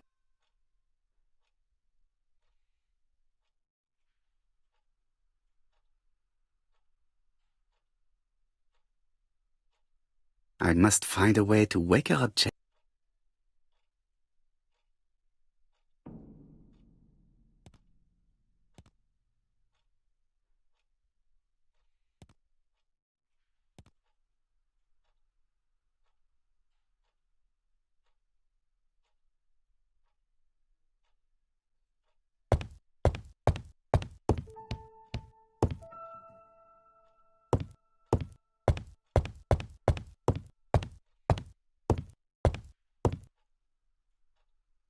I must find a way to wake her.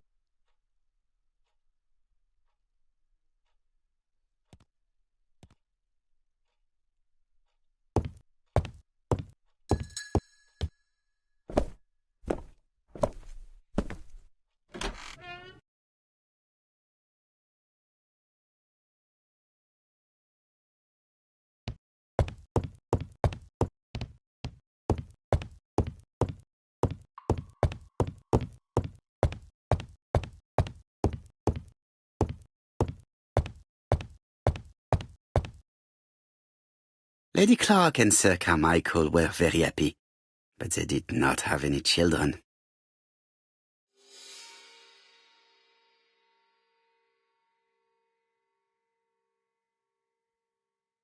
I've finished with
Firstly, I have to take it apart.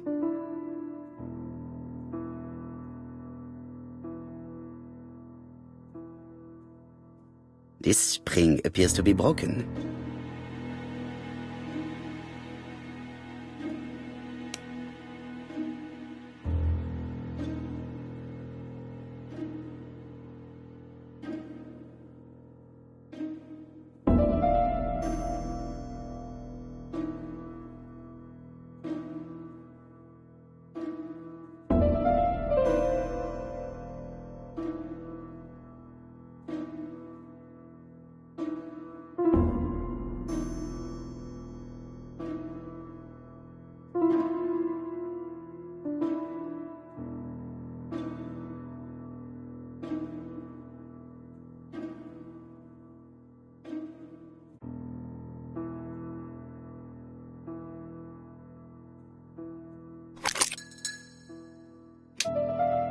I hope that Hastings will not be cross with me.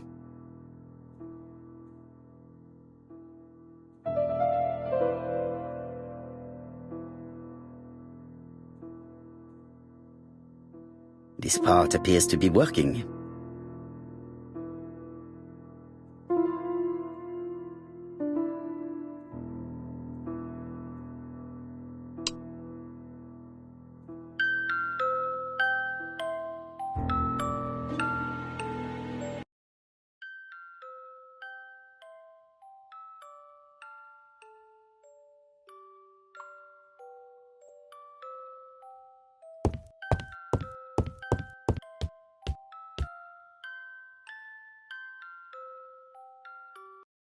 Oh, what are we talking about?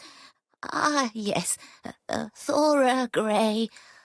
Oh, Carmichael had great esteem for her, but for me she was nothing but a hypocrite.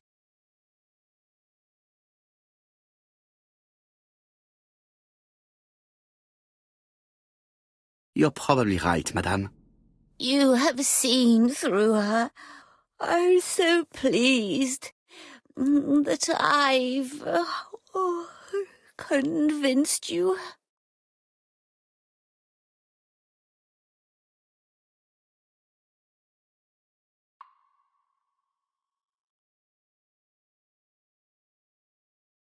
Well, I appear to have been wrong about Thora Grey. So you all agree.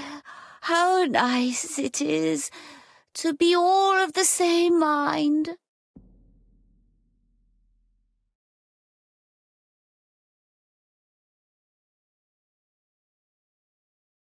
Miss Grey did look after you very well, though. Outwardly. But she's hiding something. I think she tried to poison me. Miss Grey? A poisoner? But everybody appears to like her. It proves she knows what she's doing. She's manipulative and she's a liar. A liar? Let's see, didn't she say that on the day of the crime nobody was around Coomside? That is correct. Well, at 11 o'clock I saw her talking to someone. Really? And what was this man like? An ordinary sort of man with a very plain face. Oh, I don't remember well. Was he a gentleman? No, he was not a gentleman. It would be best to leave her to sleep now. The telephone in the hall is ringing.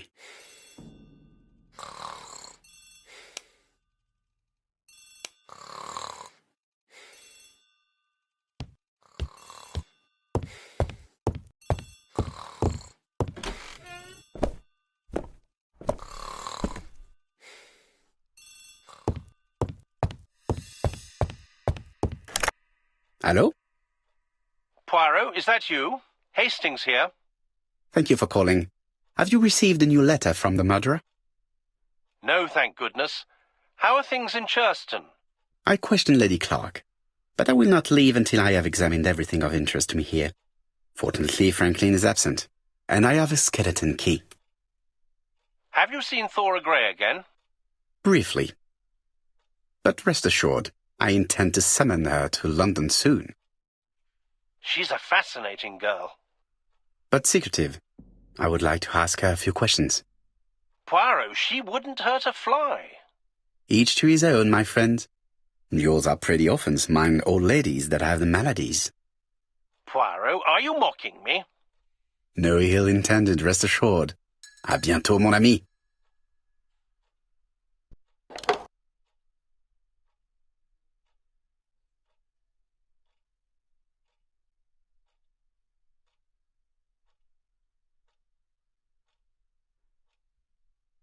How am I going to open this trunk?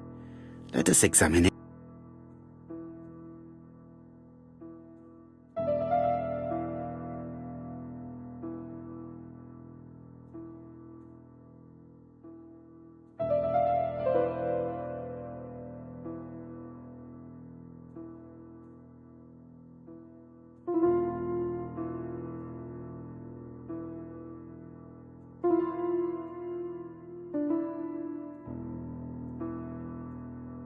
That does not appear to be very useful.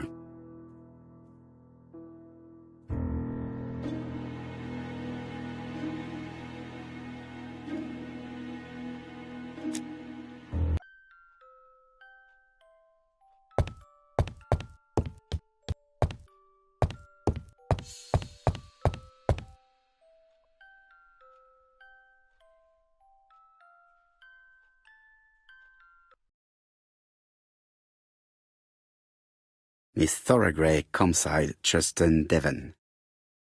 Arsenic trioxide thallium.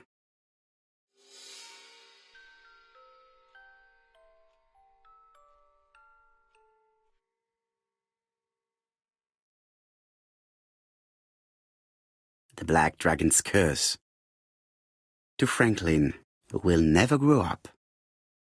January 25, 1928. Car Charlotte.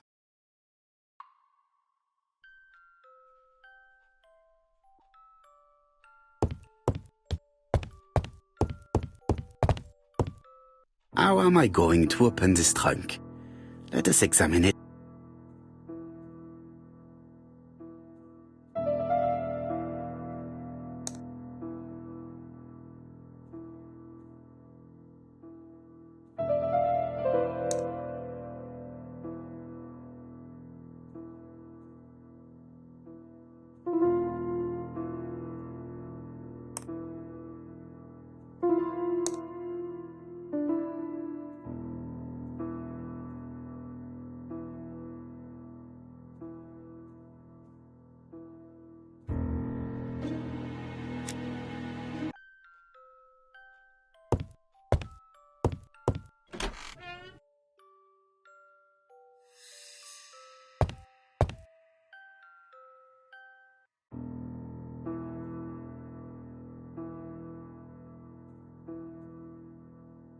Four Chinese symbols are engraved on this padlock.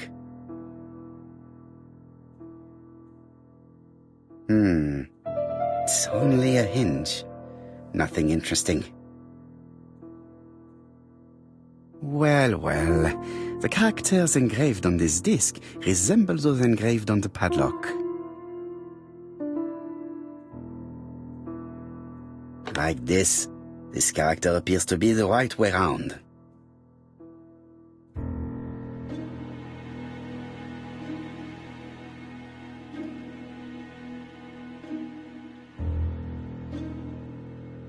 The position of this character looks right to me.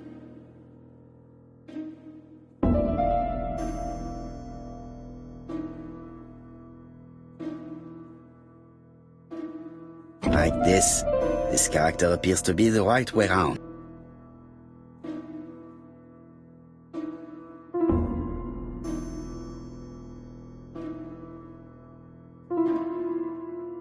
Like this character appears to be the right way round.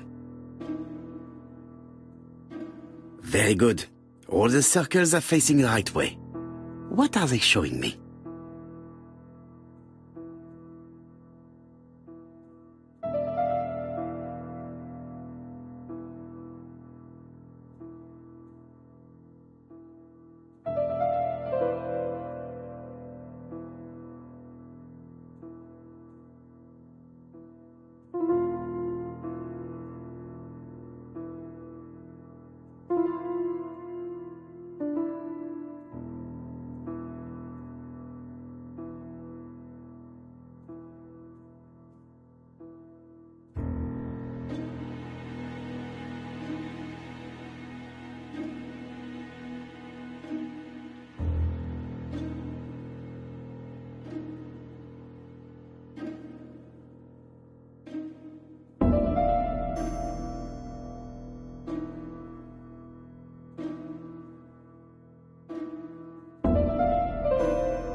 At last, the cupboard is open.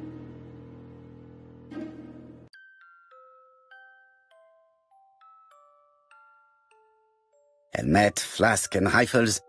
Franklin is very well equipped.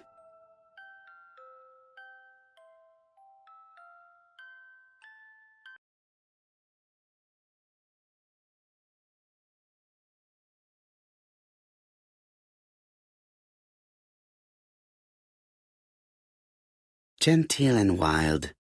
English countryside revisited.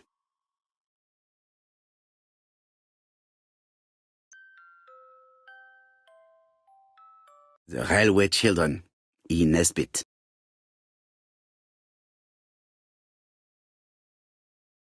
For Franklin, Und Effie's Christmas, 1910.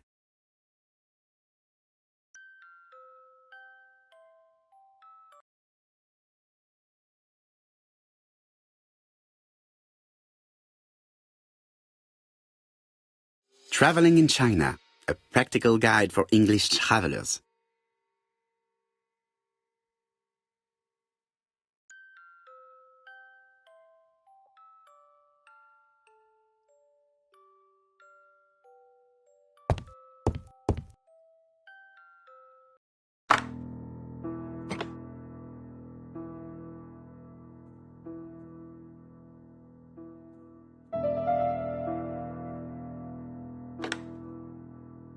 I must need something to continue.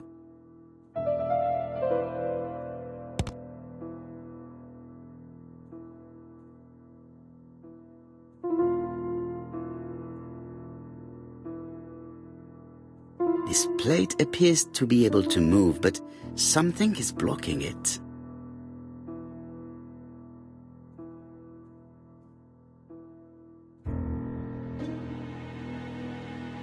This plate appears to be able to move, but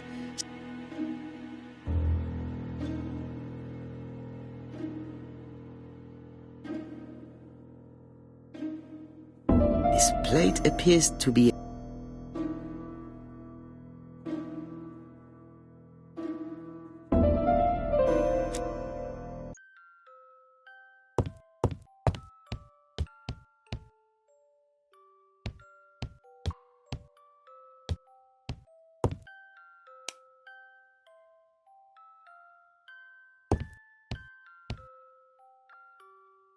Franklin appears to be very active.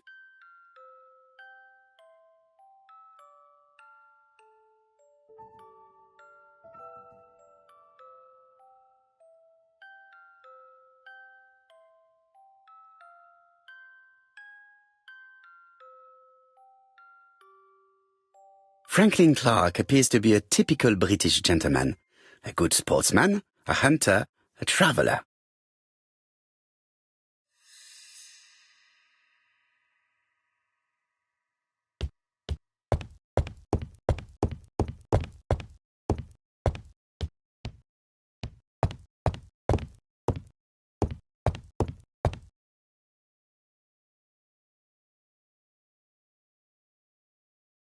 February 1922, South Africa.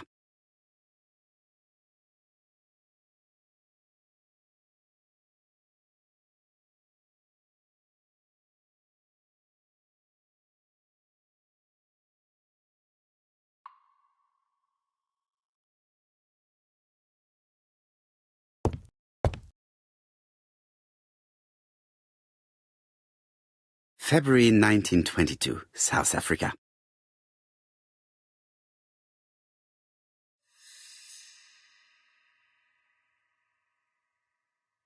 July 1920, Alaska Peninsula.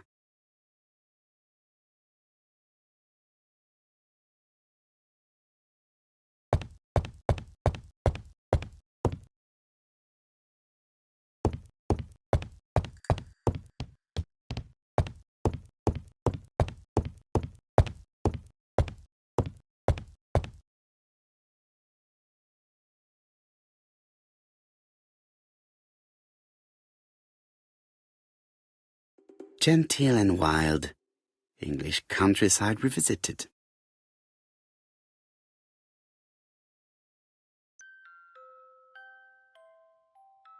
The Railway Children, E. Nesbit. For Franklin.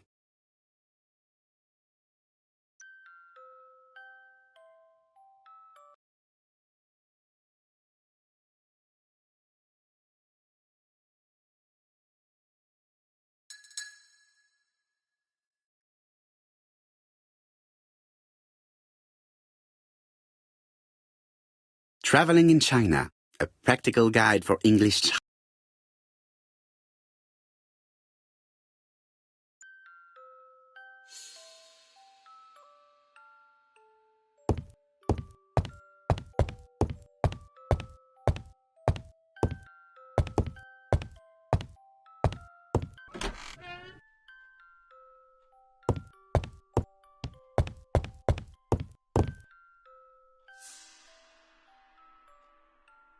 April 1925, Aceh Province, Sumatra.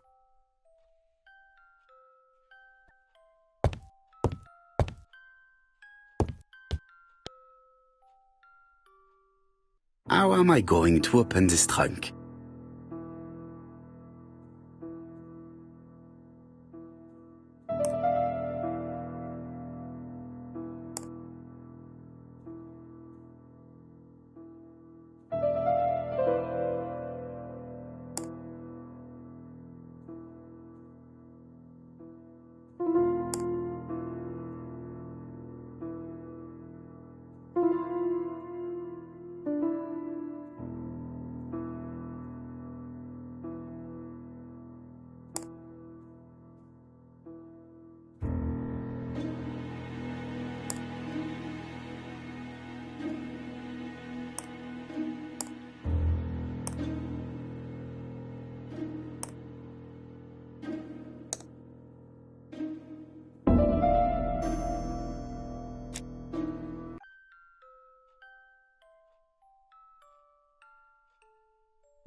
Sir Carmichael's collection?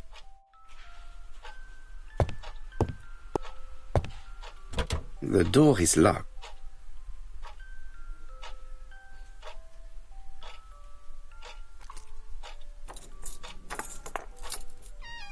This unit contains the medical records for Sir Carmichael Clark's patients. Let us study them closely and see if there are any familiar names. Lots of dust. The records from E to Z have not been touched for years. No known names. No dust on the records from A to D. They've been handled recently. No known names. Disappointing.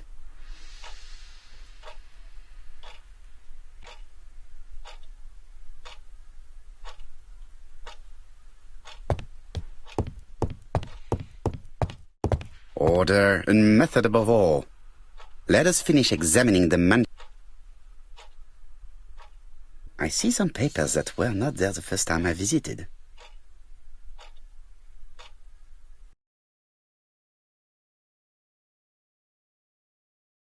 Ernest Logan, MD, Brighton Cancer Institute, 201 Dusk Road, Brighton, Sussex. To Sir Carmichael Clark, MD, Comsite Churton, Devon. Brighton, 1935, January the 5th. As a man of science, I owe it to you to be completely frank. Lady Clark, your wife is suffering from a generalized terminal cancer. I confess I estimate that Lady Clark's life.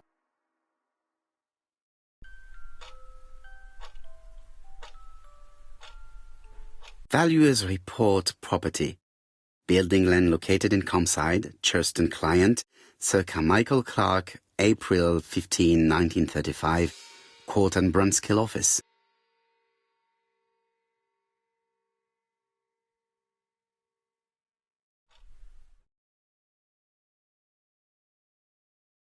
Court and Brunskill. The name is familiar. Is that not the name of the firm Donald Fraser works for?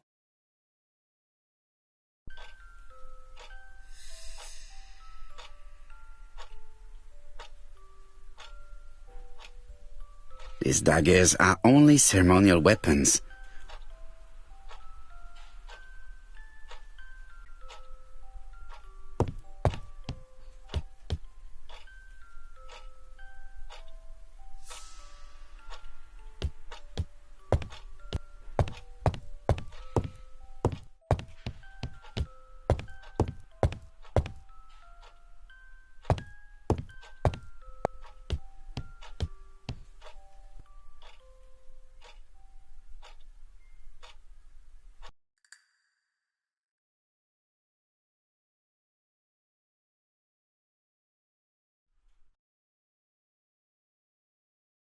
Attention, Franklin.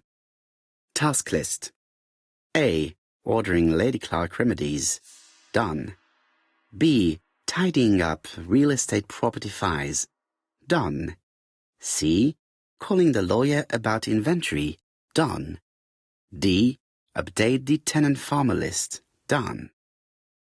E. Update land rent accounting. Done. F. Ordering a restock of arsenic. Done. P.S. I have left on the living room table some of my things I don't want to keep. The locket and the dagger. I am sure you know why. Thora.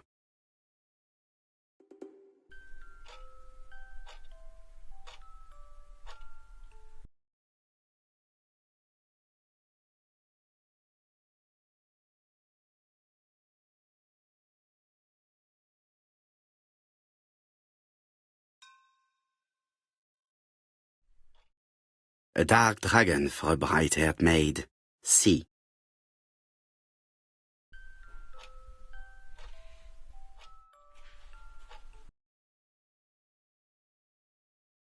I've already seen similar daggers.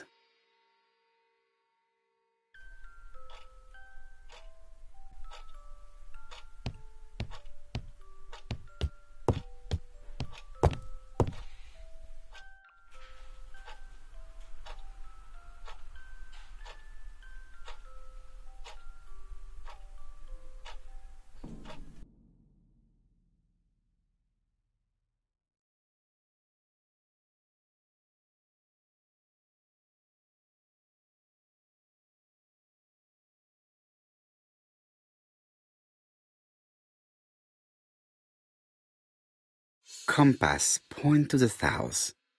Bronze and magnetite, Han Dynasty, circa 210 BC, purchased in Hong Kong 1935.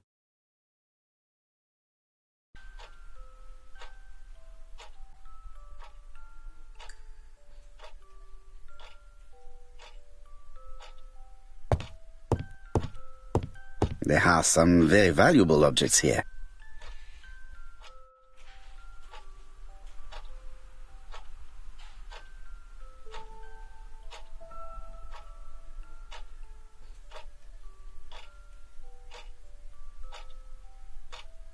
Traditional Chinese map.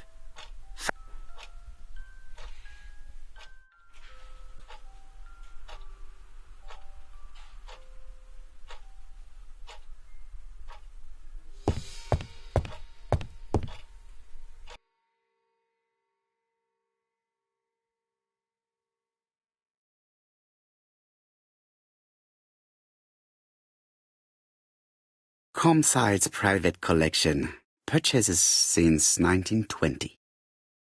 The catalogue for Sir Carmichael Clark's collection.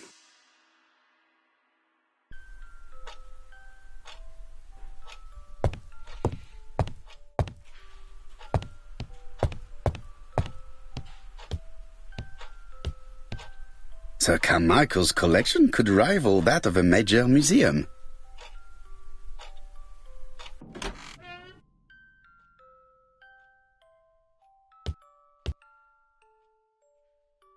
How am I going to open this trunk? Let us examine it.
Leaving the code on the trunk. What a strange character Franklin is.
So, what is this sound?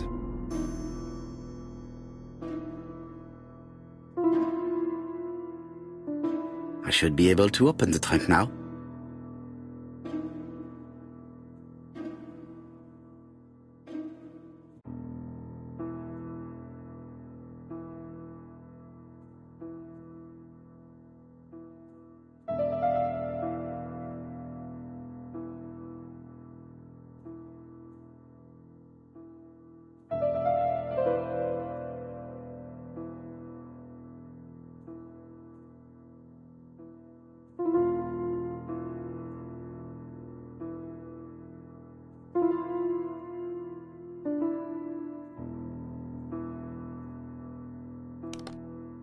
There we are.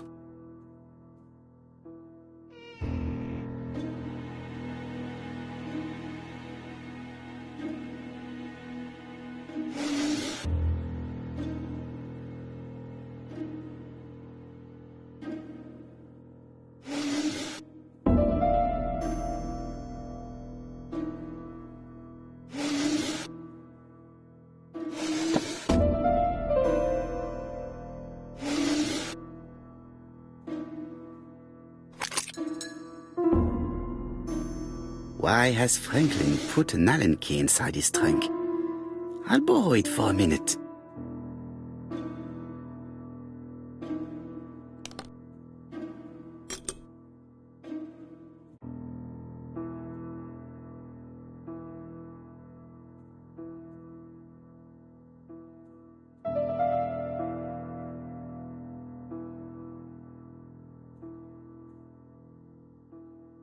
Whiskey and other good quality drinks. Mr. Clark really has refined tastes. Whiskey and other good... Whiskey and other good quality drinks.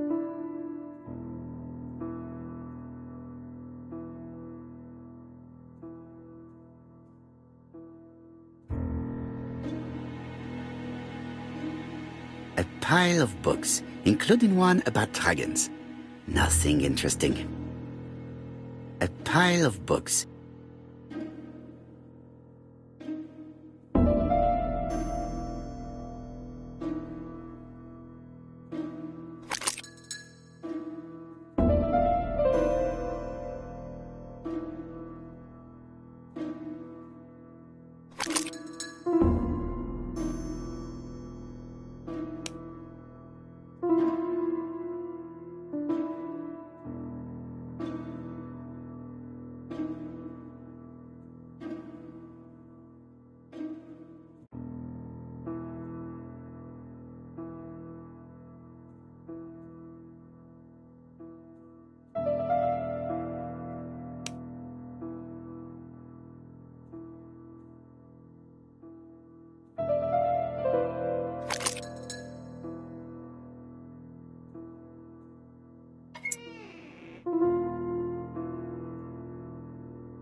An Allen key. It can be used in 5 positions.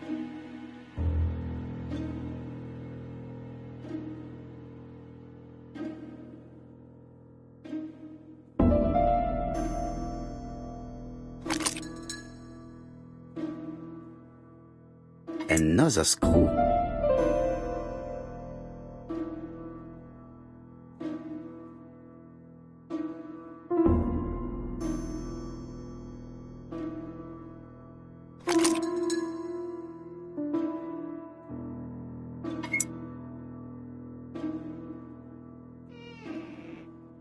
This engraving is not very easy to understand. I need to sort it out. It is blocked. Reconstructing the engraving may release it.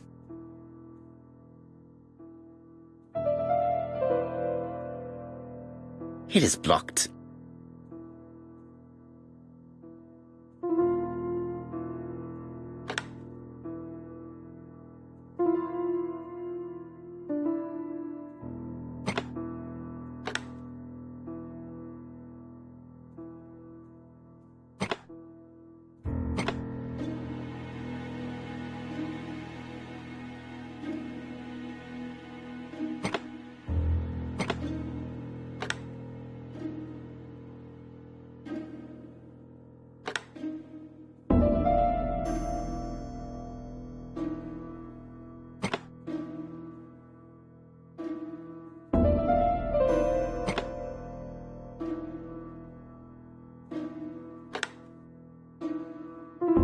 It is blocked.